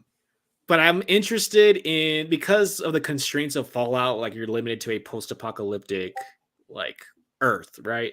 I'm excited about the idea. I remember I didn't like hearing about like, oh, there's gonna be like 1,000 worlds or planets, and I'm like, oh, it's gonna be just like generated, like just randomly generated or whatever, and I'm like I'm not excited about that. But I feel like from what we've seen of the gameplay and like what's been coming out in terms of like, oh, like you can join all these factions, like you can even be like the bad guys, like from a role-playing perspective, like that excites me. I can like oh, like you can even be like whatever the space cops equivalent is, and like that sounds cool. Like I love having like options like that. I love like ambitious, like we're gonna do what we can with in terms of scope. Like I love that kind of stuff. But then like I'm kind of just cautious also too, just because you can aim too big and then just kind of just deliver nothing. And even like going as far back as like Fallout 4 and even Fallout 76, which is actually a pretty good game now. Now it's actually pretty good. Not at launch. They can have that happen again. Yeah, they can't afford to have that, but like I have a soft spot for the Bethesda jank. Okay, honestly, I do. Like I know a lot of people kind of get annoyed, like, oh, it's the same engine or whatever, just like updated, like being revived constantly on life support. But I'm like, for some reason, I give them a pass, but I know other people are not going to give them a pass, so they have to really deliver. But like, I feel like I'm going to enjoy Starfield no matter how bad it is. So that's just me though. I know myself when it comes to like Bethesda RPGs. So I know myself pretty well. Is there something that like you're hoping they announce at that showcase, or that you want to see more of? I don't know if they mentioned it, but it has to run 60 FPS on console. Absolutely, it has to. We're not doing this whole choosing resolution over performance. Like that thing should be able to do 60 frames. And I know because like you have the different worlds and stuff, that might be an issue with like loading, transitioning from planet to planet. Like that might be an issue. But if we could just make whatever the file size is bigger that you install on your console and like just let that kind of make up for it. But I I don't think they've announced it. I'm pretty sure they haven't, but if they could say, Yeah, like, I think they're going to avoid big time announcing it now. right, with the So, Redfall stuff, like, 30 frames, like, at launch, like, excuse me, 30 yeah, frames only, this and is like, supposed to there's be a the 60 world's most FPS powerful patch, console. What happened? and there's a 60 FPS patch in the future. Like, what? Like, Yeah. no, we want it now, right? So I'm hoping they learn from the Redfall situation and make Starfield just at default 60 FPS on Xbox and PC and stuff. Like, it should be 60 frames. Yeah, I hope so too. They don't need any more drama with the frames per second of the console, PC, whatever. Just it should be 60 FPS. If you want to do the performance mode and the quality mode thing, cool. But know that the option is there at launch and it will run there on your console, and that'll get people hyped up as well. Because you tell them it's gonna be 30 frames, oof, the talk around that game's already gonna be super bad. Just to hit one more thing on Redfall, like, you know, we talked about, like, oh, Phil said, oh, they're going to keep helping that game along. They're gonna keep updating it. There's supposedly going to be, I don't know if it's going to be free now or they're still going to make it pay DLC. They were supposed to do more characters for that game as well post launch. If you're Xbox, right? If you're, do you really hope that you could pull a Ubisoft thing out of this and turn it into a good game, or do you just say, you know what? We need to get our resources going somewhere else. Like, we gave it a shot. It didn't work out. That's the question, right? Because, I mean, gaming is full of these underdog, like, redemption stories. Final Fantasy 14 Online, No Man's Sky, Rainbow Six Siege. Right, Rainbow Six Siege. I know there's another big one that's escaping me at the moment. Cyberpunk. Cyberpunk's amazing now. But, like, sorry, my phone's ringing. I can't reach it right now. It's like way back there. But hopefully I'm louder than the phone. But because we saw what happened with Avengers, right? Remember the Avengers game from Eidos? Was it Eidos? I think it was Eidos. Yeah, Eidos. Mm-hmm. And, like, they supported that game when they should have just given up on it, because they supported it for, like, what, 3 years, and it should have been clear after the first year, like, you're not gonna get the return out of what you put into this. And, like, they just kept putting on life support and just supporting it when they should have clearly saw the signs that, like, just pull out, focus your resources on something else now, right? So Microsoft has the resources. They're definitely, even though, like, they are in third place, right? They have way more capital and resources than the other two do. If they can just use it properly, I think I want Redfall to succeed. Like, I'm not an arcane guy, but, like, you should want games to do well regardless. And I think if they can just put a year into it, if it, starts doing well, great. If not, then I think you just quickly kind of just shove it under the mat and just move on to the next thing. Yeah, I think you need to make it playable, make it to where most people can download it and it works, and you're not having the glitches and the problems and all of that. And if you want to keep supporting it, hey, if you need to go answer your phone, go ahead, man. But if as long as you make it to where it's not something that's terrible the whole way through, and either that or remove it from Game Pass. I don't know what they're gonna decide to do with that, but at least give them that shot to make it better. But I don't think you're gonna get, like, I don't think you're gonna get the survival story of Cyberpunk, because Cyberpunk had a good game in there. It just had performance problems. It had glitches. That's true, because it was doing fine on PC. Yeah. Right. So when it's a creativity issue, when the game itself has issues, that's where it's like, man, how much do we really put resources to try to make this better? Can you really do that? I don't know that they can. It could be an Anthem situation for all we know. Yeah, it definitely. I hate to see that for Arcane, but it could be that moment where it's like, okay, we just can't have that happen ever again for you guys. And they have the quality to show in Deathloop, right? That they can do great things. They have a great track record, yeah. Prey, Dishonored, all that, so it just sucks you had this one blip, and that's what you hope it is, just a blip. So before we get to the Sony side of things, I guess, you've played and beaten Star Wars Jedi Survivor. Obviously, a big Star Wars fan here with your beanie and everything. Like, what do you think of what did you play it on, and what did you think of the game? Like, how does it live up to your Star Wars fandom, I guess? Yeah, I played it on PS5. I put the emphasis on performance over resolution. And so it's just like I used to be one of those people who are like, I can't tell the difference between 30 and 60. But like now that having played Elden Ring in 60 and then going back to 30, I'm like, oh no, like there's a clear difference. Right. So yeah, I played on performance more on PS5. I played it on Jedi Knight difficulty, which is like normal, like right in the middle. There's like 5 difficulty options. I chose the 3rd one right in the middle. It's a good challenging game. It looks gorgeous, absolutely gorgeous. So many of the worlds you see, like again, we talked about like earlier with like that looks like realistic. I mean, truly realistic, not PS2 realistic, like back in the 2000s. I mean, like Uncanny Valley, where like, you know, like I could swear like this is straight out of one of the live action movies kind of thing, right? Oh, and that's amazing. So, yeah, it's hard. It's definitely hard. If you play the Fallen Order, like there's moments where sometimes it feels kind of like unfair, just how hard it is. Like, I had a couple of issues in this where I would deal with a wave of enemies. And if I didn't move around enough, I would get like kind of locked into a corner. And then you're just like stun locked. Like you're trying to recover and then you get hit again. You try to recover, get hit again. So I had to avoid getting myself like kind of like in a boxing ring that you don't let yourself get cornered, right?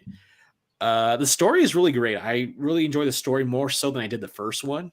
There's a lot of they do the whole I'm trying to remember the Ryan Johnson phrase, but the whole subverting expectations kind of thing, where like I don't want to spoil it, but about 2/3 through the game, like the story kind of like flips, and like a big thing, and it's like, oh, what? Like that's what's going on. Like I can't say much more than that. I don't want to spoil it for anybody, but the story is way more than it's not cliche. It's not very cliche, which I like. That's great. There is less worlds than the first game. I think there's only 3 major ones you go to, but they are massive compared to like the first game. So it's less is more kind of situation where you have less planets to go to, but each planet is way more explorable than like any of the ones in the first game. I feel mixed about that because I preferred having more worlds, because here with one planet being really big, it's so easy to get lost. And then like you'll zoom out. They still have, like the map situation. If you've played the first one, like it's not great. It's kind of like if you ever played Metroid Prime or like Returnal on PS5, where it's like the 3D zoom in, zoom out. And sometimes like the areas are where you have to go, it doesn't show you exactly how to get there. It's just like for example, if you're going to like a new area on the planet, you see like where like the little like waypoint is, and then just like all this darkness in between, like if you haven't been there. But you have no idea how you're supposed to get in there, because sometimes like the most direct path isn't the correct path. They'll be like, oh, there's a mountain. Oh, you're supposed to go all the way around or something. Oh, wow.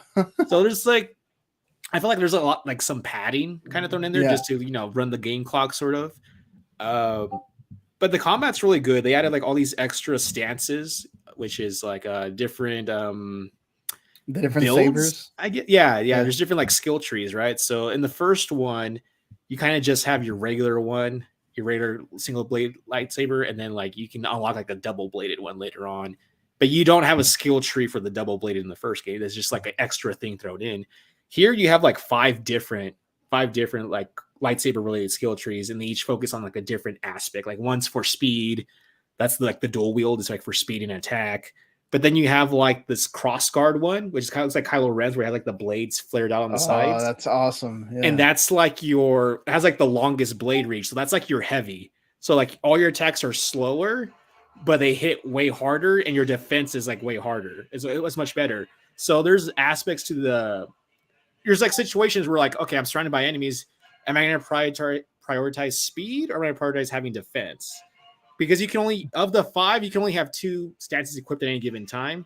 And you can't just switch them on the fly, which kind of annoys me. I wish you could have like a weapon wheel kind of thing and select.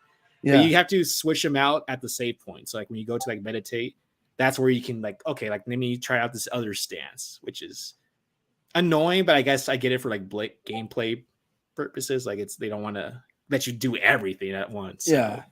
It But, may almost be like a cheat mode. I can just have all of them there. I can switch whenever I want to, and right? So Ideally, right? That would be like the best solution. I guess it adds to like the kind of the Dark Souls-y kind of thing of like, okay, you pick this one, so you're kind of stuck with it until you do. It's like the same thing with. It still has that thing like Dark Souls where if you die, you have to go kill you lose your the experience. one. Yeah. It does. It's a little more forgiving though because you can toggle off on. I don't think you can do it in the first one, but you can toggle off fall damage, which is nice. Oh, okay. So like if you fall off, because there's so much platforming in this game, so much like air dashing and wall running, you're gonna fall off. There's gonna be moments where you're just gonna fall off, but it's very forgiving where you can turn off the fall damage, so like you don't lose health every time you like die in terms of falling, like non-combat wise at least, right? So they're very forgiving with that. You don't lose your experience, you don't take damage, you just pop up like whatever platform you were on right before you die. That's like where you show up again. So it's forgiving in that aspect. But you do have to toggle it. You have to go into the menu to toggle that option. And just overall, the story, the music. Oh my god, the music's so good. Like Star Wars. I mean, Star Wars. It's a given, right? Star Wars music is great. Like But like, I don't know who the composer is, but they added so many tracks that fit into Star Wars. Where like it just seamlessly just kind of just goes in like Cal's theme and some of the other character themes. Like they have that Star Warsy feel. It doesn't feel like, oh, this isn't like, the Imperial March, or, oh, this isn't like Across the Stars. Like there's new tracks that fit that Star Wars feel, which is very hard to do. And I appreciate that they got that. They got the composition and everything right. Just overall, I really enjoyed the game. I did have glitches. There were some glitches, but they weren't so bad as like what some people are experiencing on PC. Like I didn't really have screen tearing, or like I think somebody told me, one of my friends, Abram, he said like I think his game like actually like kicked him out, like it crashed. I didn't have that issue. I think some people have issues where it messed up their save. Yeah, I didn't. Yeah, I didn't have any of those issues. The issues I had were more graphical and kind of silly in nature. Where there was a cutscene that started, and for some reason, the screen was full of like R1 prompts. Where like there was like an R1 prompt, and then underneath that R1 prompt were R1 prompts falling out of it, like almost like a waterfall. It was so weird.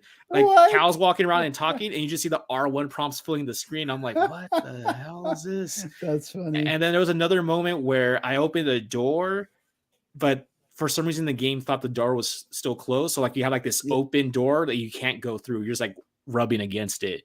Wow. So I did have to load.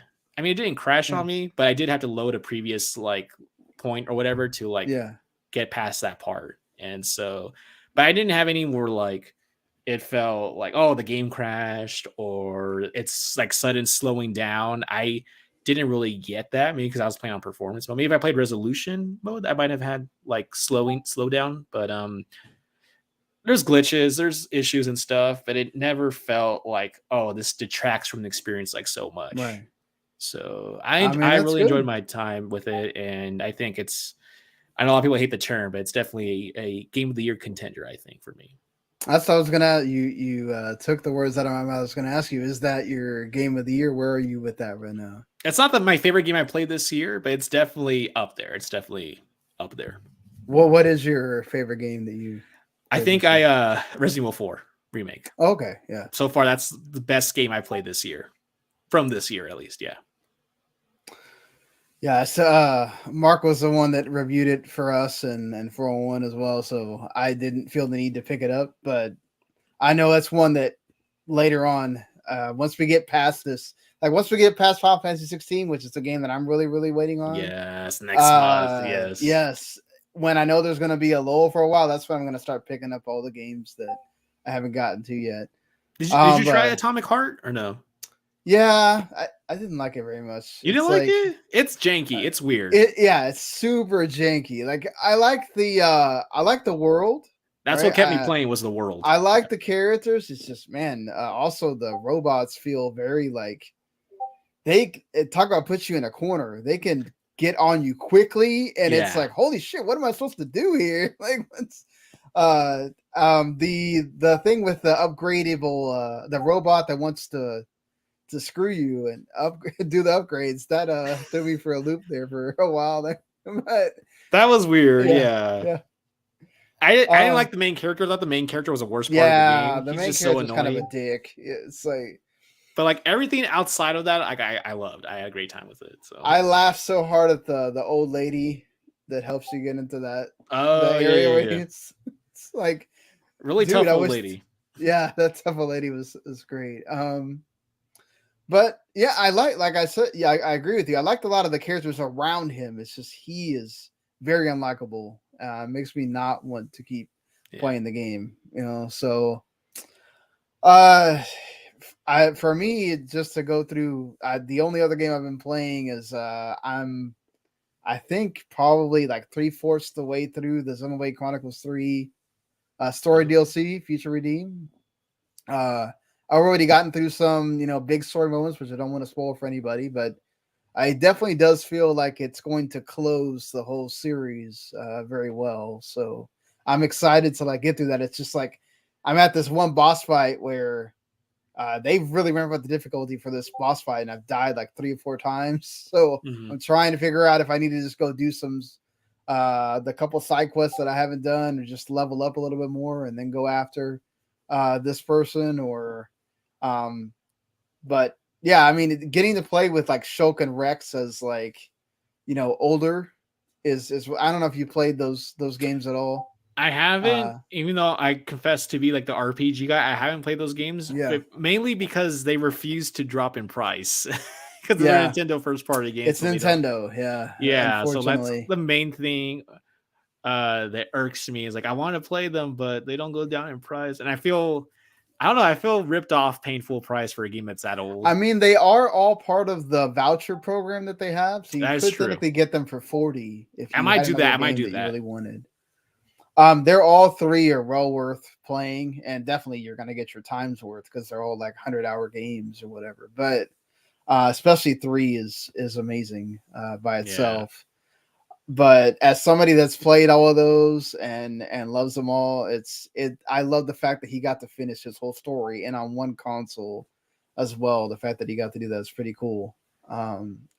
So y'all Xenoblade fans, I'm sure y'all all bought the expansion pass, and if you haven't played it because Zelda's coming or whatever, definitely owe it to yourself to play this at some point, because I think you're going to get your money's worth and your time's worth for all the stuff you've invested in that series. And again, like for the people that haven't played it yet, if you love RPGs, it's well worth investing the time in, because each of those games are pretty great on their own, with 3 definitely taking the cake and definitely deserving all the honors that won last year. So it's something.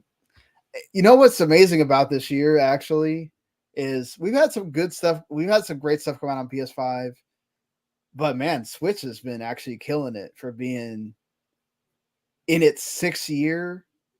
Zelda's about to come, but it's had some bangers already this year. So yeah, I enjoyed Fire Emblem Engage, which was like the first Fire Emblem I ever played, and that came out this year, and I enjoyed it for the most part. So I know that people did too.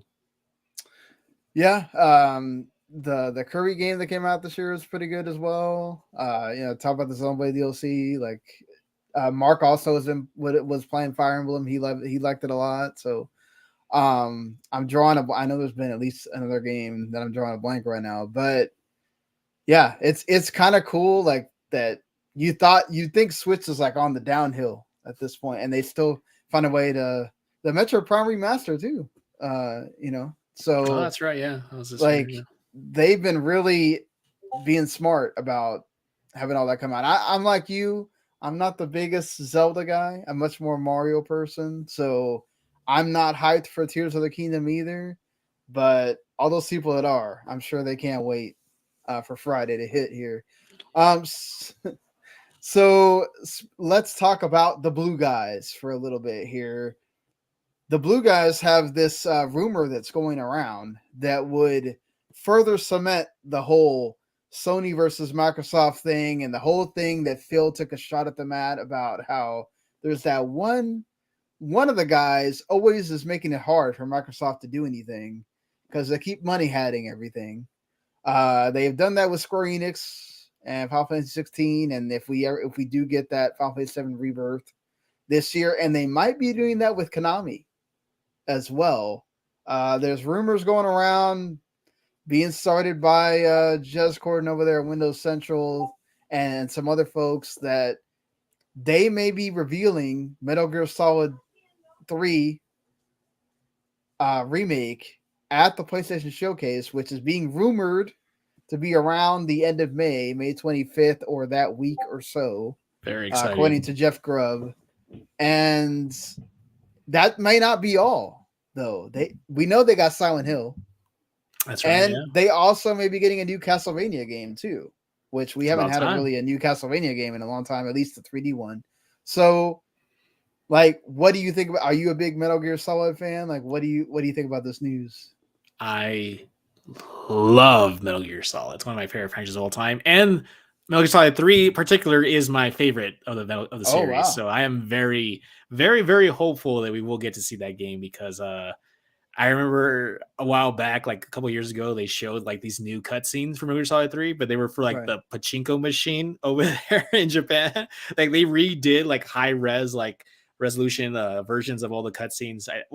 Some of the cutscenes from Metal Gear Solid 3, and they just reimagined them for like this like pachinko gambling machine they have over there. And I was just so bummed. Like, why is that being limited to a money making machine where it could be put on a console and stuff? So I'm very hopeful.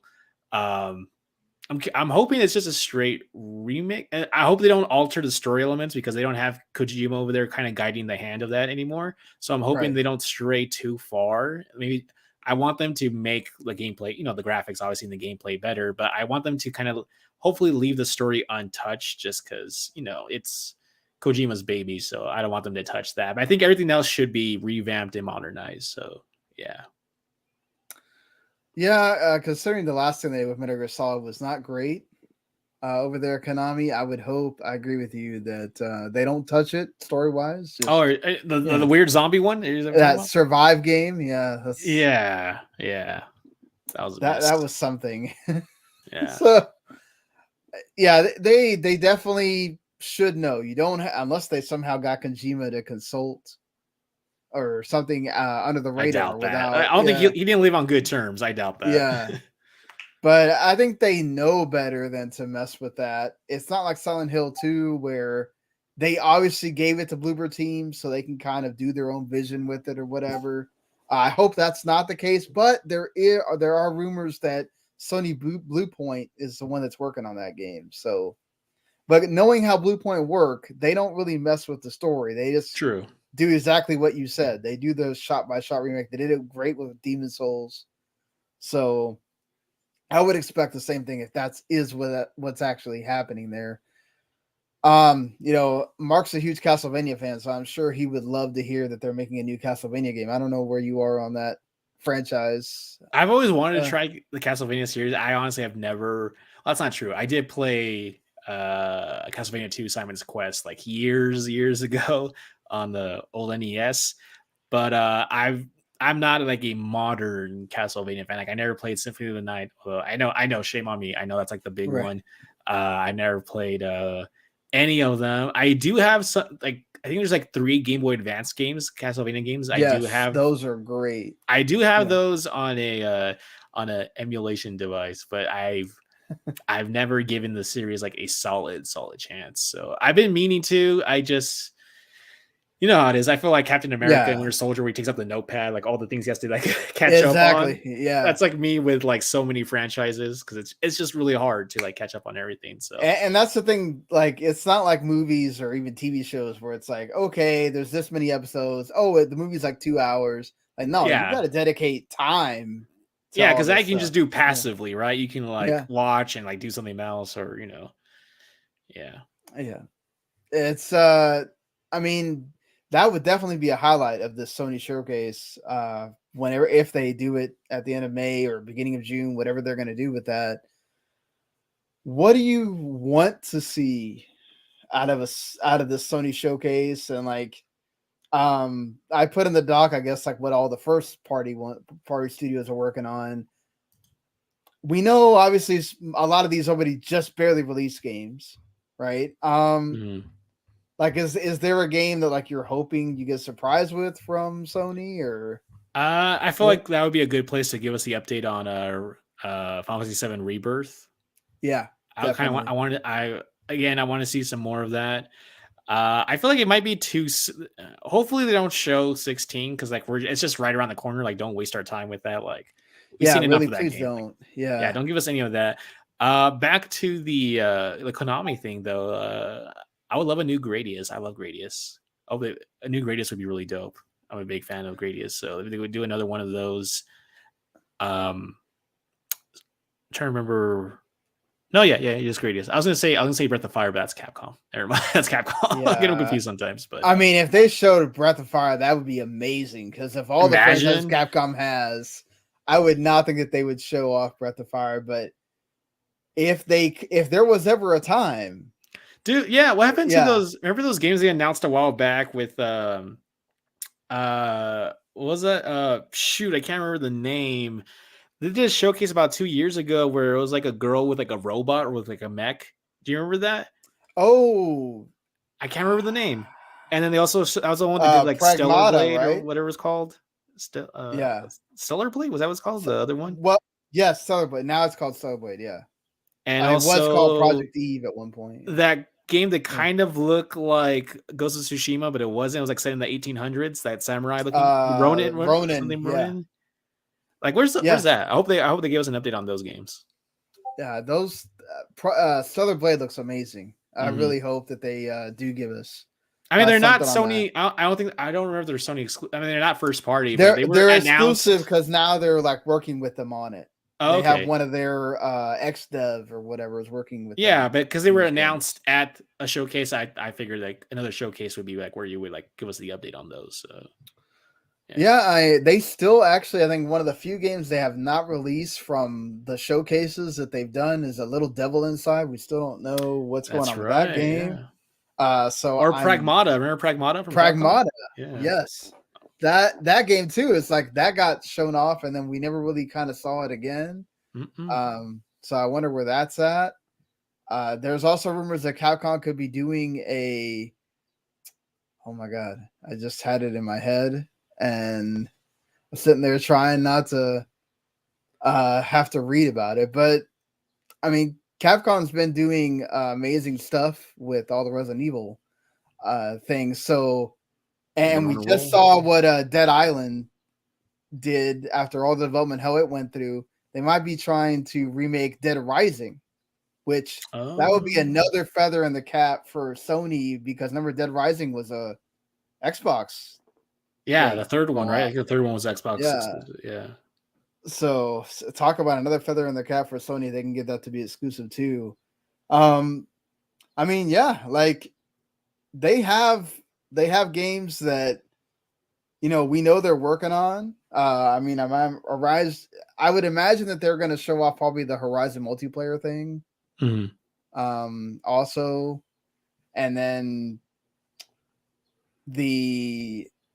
one of them is working on and also probably the Last of Us factions thing because they have this big push towards multiplayer and live service stuff right now. Yeah, they have like what was it? They wanted to put like I think 6 or 7 live. They have like games? 12 live service. Oh, it's more than I remembered. Okay, in the market by March 2026. So, yeah, and they bought studios just for that. So I would imagine we're going to get a few of those as well, even though they're not everybody's cup of tea, especially not mine. With these, you got to have something for everybody. The one thing that might get me to think about a PSVR 2 is if they do something with Astrobot on there. So if that's what Team Sobe's working on, I'm definitely going to be thinking about it. And I'm sure we'll get something with the Wolverine game. Yeah, that's right. I keep forgetting they have that Wolverine game, yeah. Because, I mean, Spider-Man 2, we know it's coming, so I'm sure we're going to get a little bit more on that, but I feel like they're going to tease us with the Wolverine game some more on that, too. I'm sure there's some third-party stuff that's going to be shown off. Who knows if they'll tease Ghost of Tsushima 2, which is what I imagine Sucker Punch is working on, but it's about time, I think. It sounds right around time. because they did hint a lot about the fact that the first one did really well. Sucker Punch enjoyed making it, so they kind of had to do the same thing like Naughty Dog, where everybody wants them to do another Infamous or Sly Cooper, and they had to be like, we're not doing that no more. As sad as I am about both those franchises going away. I love Sly Cooper, man. Yeah, Sly Cooper's so good. Is Sanzaru still around or no? That studio, they did the last one? I don't know if they are. They're not owned by Sony, so I don't know if they would kind of give that out to them. Oh. But well, some of our childhood gone away there. So like it's kind of understandable, right? That like the one thing Sony hasn't been able to grab is that multiplayer market, right? Like, do you kind of see it as a good thing that they're doing this, or do you worry about like them going too far into that direction? And I think it's tricky because I feel like a lot of the kind of entrenched live service games that we have now, your Fortnites, your I don't know if you maybe consider Minecraft still one, a Warzone for Call of Duty. I feel like a lot of these games, it's kind of late to be trying to do something like this already. But then you also have like your Genshins and your like the one that just came out, Honkai Star Trail, like I think you can capture an audience for those games, but doing that many, like there's only so much, not hard drive space, but I guess there's only so much bandwidth for gamers to like really be able to focus only on a handful. I can't juggle more than one like live service or MMO game at a time. Like when I'm into something, I'm into it. Like when I was into Warzone, I was into Warzone. When I was into Fortnite, I was into Fortnite. Like, but I wasn't juggling more than one. Now, maybe some gamers can do that. Maybe some players can do that, but I don't think you'll find the vast majority can stick to more than one of those live service style games. Unless maybe it's like an existing IP. I know they're kind of interested in doing something with Horizon. Horizon is one of like the big PlayStation marquee like IPs, but I feel like they're with the VR, with the DLC, like they're kind of doing too much with that maybe. So I don't know how that would work. Agree there. But I don't know. There's probably gonna be something for everybody. And then I don't know if they're counting like the Last of Us factions with that or not, but I think it's a little too much. It's too much all at once. I feel like they should probably, I don't say have that, but maybe even less than half of that, like 3 or 4. Like that might be a good attempt, but there's only so many live service games that people can play, and then let alone all from Sony. Like that's just like that sounds like a nightmare to even as someone who's like into the PlayStation ecosystem. Like there's no way I would be able to try all those even if I wanted to. So I get there's something for everybody, but I think this is one of those situations where they might be a little stretched, a little overreaching here. Yeah, and the fact that recently we've seen a lot of these live service games go down actually. So, it may be that we're starting to hit like a peak with the live service games where it's like you said, there's only so much bandwidth, right? The ones that are known, people aren't going to stop playing Fortnite. People are not going to, there's still people playing PUBG for goodness sakes. So like, Destiny 2, yeah. Destiny 2, they keep making that. Sony owns them now. So like there's a sector of that you got to keep making Destiny 2 stuff. Like you said, the Hoyoverse stuff, they just came out with that Honkai Star Rail like a week ago. And then that hasn't even hit PlayStation yet. I know. I've been waiting. I'm like, I want to play it. I missed the boat on Genshin. Like, I want to try this, but like, oh, it's not even on console. And like, this is the RPG one, so it's like, I want to play it as well, but I'm like, I don't want to play it on my phone, so I don't want to play it on PC. Like, I want to be comfy when I play it. Exactly. Just lay down on the bed or the couch and play the controller. So. Mm-hmm. I worry about that too. I worry about also they could just cannibalize each other, right? You have too many of these games. Like they can only choose which ones to play. And honestly, I feel like I know that there was a rumor going around that they want to make like a Horizon MMO possibly. And it's like, I think that's when you're getting like too far into that. Yeah. Like, Especially because the cool thing about Horizon is that story and Aloy and like the lore. Like obviously the game mechanics the combat's really great, but like there's no way with the MMO you would be able to transfer some of what makes Horizon so great to the MMO format. You would lose out on like, and you wouldn't be playing as Aloys. You'd be playing as yeah. random person insert here. All these Aloys running around with like, I don't know, a bunch of numbers and things in their names, and just like, no, like you don't do that to Horizon, I think. No, definitely not. Hopefully they reconsider that for sure. I'm sure Capcom will show something with Street Fighter, probably, even though it's even closer to release than Final Fantasy, but I'm sure they will show something with that as well. But yeah, so I mean, right now Sony's in a nice spot. I mean, Last of Us TV show is doing amazing, one of the most streamed things that HBO's ever done. You know, their systems are selling like hotcakes right now, like crazy numbers. They're over projecting what they were going to do. You know, you talked about it last first week. Quarter they ever had for sales. Yeah. In all of their consoles, which is insane. And you know, that's where you look at it and you go, that's why Phil says we can't compete with them on that level, and they really can't. Like, people are not going to buy Xboxes at this point. When not, but I mean, I play Xbox games through Game Pass, so yeah, you don't even need a console. If you have PC or you have mobile, you have some screen. Basically, at this point, like the price to entry to the Xbox ecosystem is almost non-existent at this point. So you don't even need a console. There's other ways around it. So I think that does help out, though. I think that does kind of help not having to buy another box in that. Put another box in your living room. $500 thing that you want to put it under there. But yeah, I'm excited for this Sony showcase. I'm excited for the Xbox One, for all of that time period. That's going to be absolutely nuts with announcements happening so fast. We're going to be like, oh, hey, hold on, my head's spinning with this many things. That you got Summer Game Fest, so June, late May is going to be a lot of fun, for sure. But I think that's like we've kind of gotten to talking about everything we were going to discuss here today.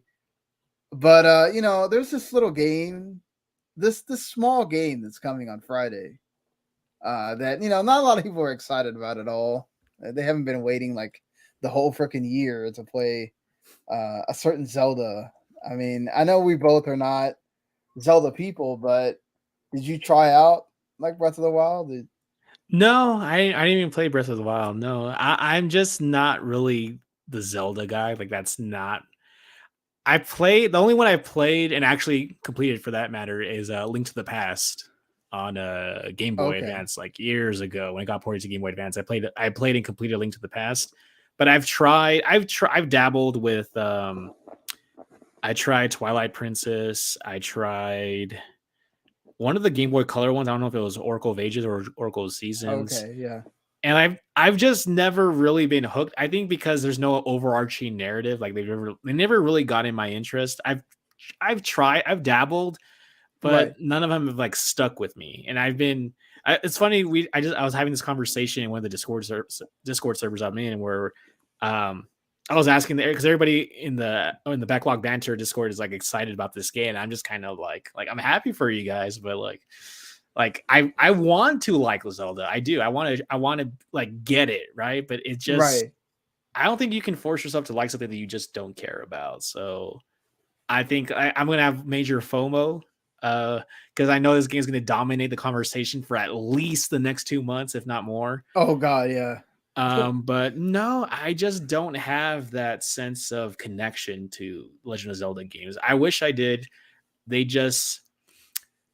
don't know. They're a little too weird for me, I guess. I don't know. Like none of them, they don't seem to carry them. I mean, other than Rupees and Link, there doesn't seem to be a lot they kind of carry. I mean, Ganon, I know, and Zelda, like, there doesn't seem like much that kind of carries over. Like each one's like a different thing, kind of. Mm-hmm. And so I don't know. It just doesn't speak to me, even though I love like fantasy stuff, and I always get irked when people call Zelda an RPG. I'm like, it's not an RPG, but like, there are people that will fight with you. Yeah. To the end and of the earth about Zelda being an RPG. So yeah, I know it's like it's on the cusp or borderline RPG, but like it's just never really spoke to me. It's just weird. And I think a lot of people, I'm sure you probably have like, there's probably franchises out there like big ones that you just kind of just don't jive with. So I made my peace with not being a Zelda fan.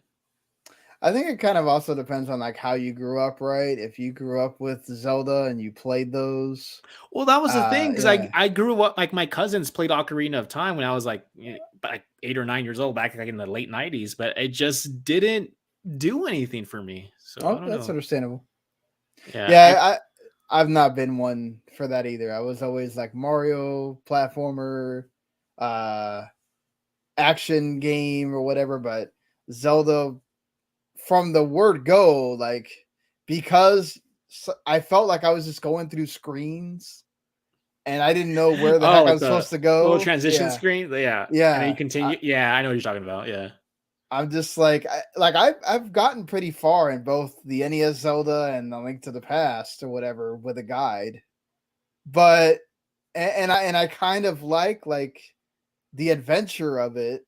Just I don't know, it just doesn't do anything for me. So I kind of get you on that one. But man, for everybody that is hyped to hell for this game, because this is all everybody's going to be talking about for good for you guys. Yeah, at least till when Street Fighter and Diablo come out, which is a good almost a month. Get ready. Man. Everybody's going to have their Zelda Tears of the Kingdom content that they're going to be putting out. You know, there's people that are like being anti-Zelda Tears of the Kingdom content, like, oh my god, please don't talk about that game. That's just like, so weird.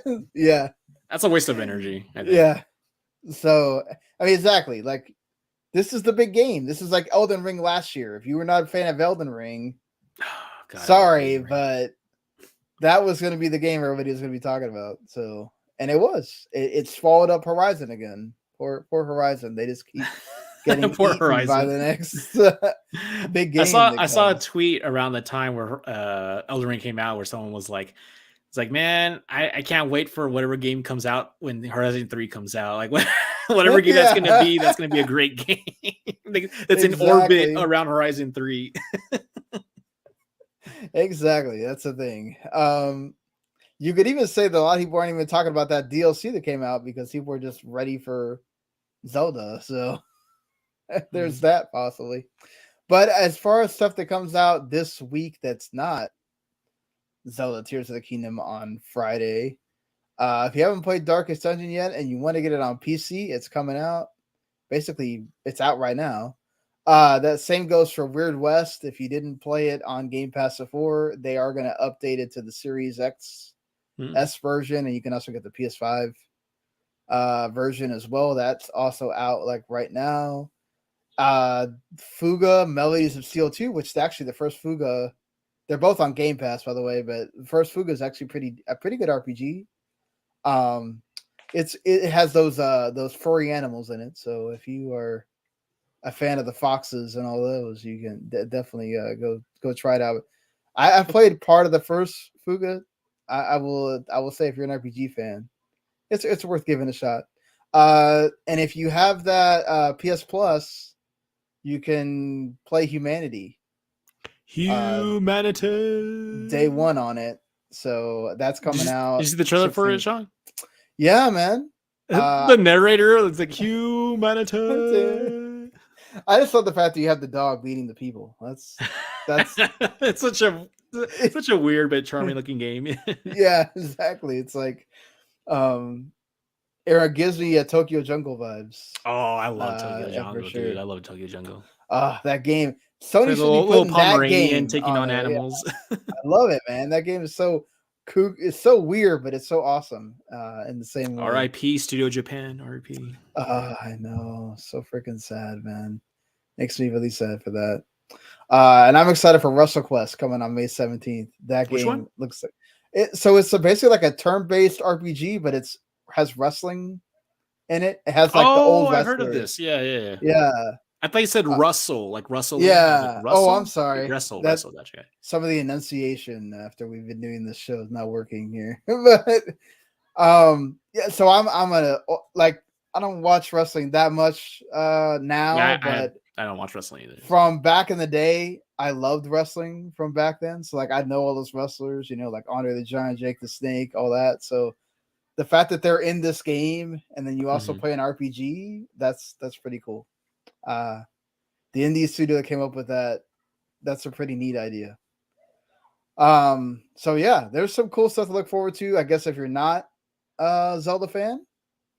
But I'm sure everybody's just waiting for that unlock on Friday, and happy gaming to all those out there. Andrew, you want to plug yourself or? Yeah, sure. You know? So I'm a staff writer over at Geek News Now. That's why there's the little GNN right there in my name. Mostly talk about Star Wars and video games. That's mostly what I write about. So check that out. Again, that's geeknewsnow.net. Also, I have my own video game podcast that I host with my best friend / cousin, Johnny, called Duosense. It's kind of a play on words of the DualSense controller, DuoSense. You can find us on all major podcast platforms out there. We talk about it's very similar to this show, actually. Very almost the same thing.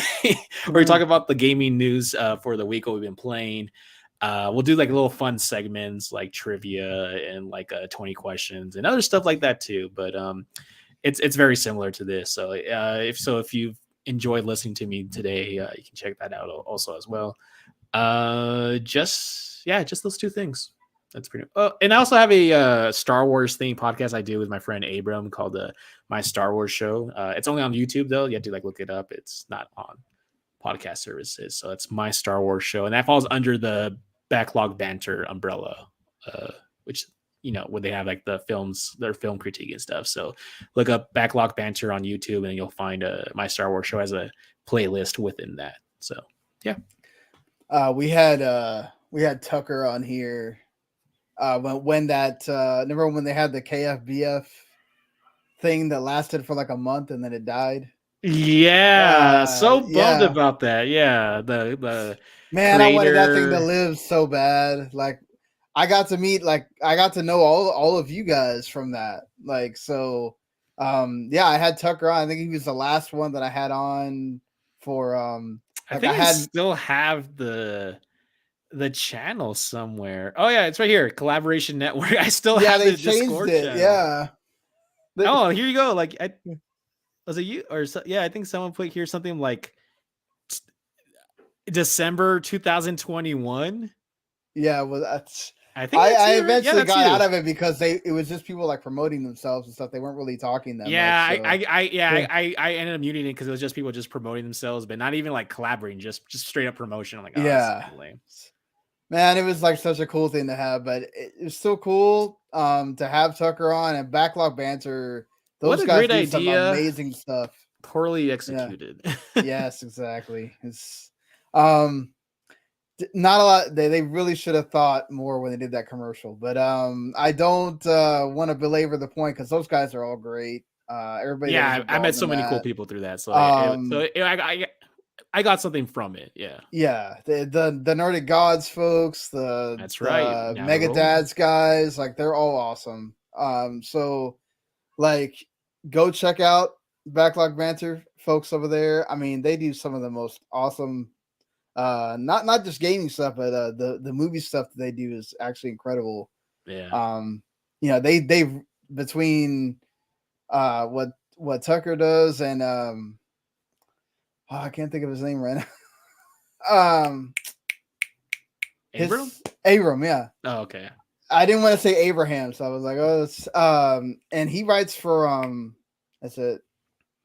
He writes for Nintendo, one of the Nintendo magazines. He used to do it was a retro one. I forgot what it was called. Yeah. But now he's over there now. He's one of the editors over at Lost in Cult. Yeah. Lost in Cult has some amazing people too. Yeah. Like Janet and so like it's cool to be involved in the scene sometimes when you don't have the console war people trying to take everybody out of it. So thank you so much, Andy, for being on. It was an honor. Thanks for asking me, man. I appreciate it. I was really surprised. And you're like, would you like to be on? I'm like, oh, like, okay, yeah, sure. Thank you. Yeah, it's so I mean, be sure to check out Andrew's podcast. It's really, really good. Thank you. I've been listening to it for the past I want to say a few months, and I keep saying, "Oh, I'm going to ask Andrew," and then something happens and I don't, and so I was like, "Okay, let me take this time when Mark's not here to get Andrew on." But yeah, so you added so much. It was cool to have a conversation about games and everything. Hope you guys like the show. Normally I do the promoting at the beginning, but I guess I'll do it now. So if you enjoy the show and you like what you heard or watched, whether it's on YouTube or Twitch, WTO Network there, remember that when you subscribe to WTO Network on the YouTube, you don't just get what I do here, you get the Radlich folks, which I'm sure tomorrow they will have that Guardians of the Galaxy. Oh, dang it. I forgot. I'm going to ask you right now. How is that Guardians of the Galaxy 3? I enjoyed it. I did more than 2, but I think I still liked 1 more. But it's a good time. It's really dark. It's a very dark movie. Not visually, but I mean like thematically, it's very dark. It has good lighting. But it's just it's a strong end for this trilogy. So that's good to hear. Take some napkins, take some tissues. No spoilers. Just there is happy tears. Okay, there's also happy tears. So. Yeah. Well, that's good. At least you get to have some laughs and happy tears along with the sad ones too. Yeah. But I'm sure those guys will have one heck of a review to do over there for Damn You Hollywood.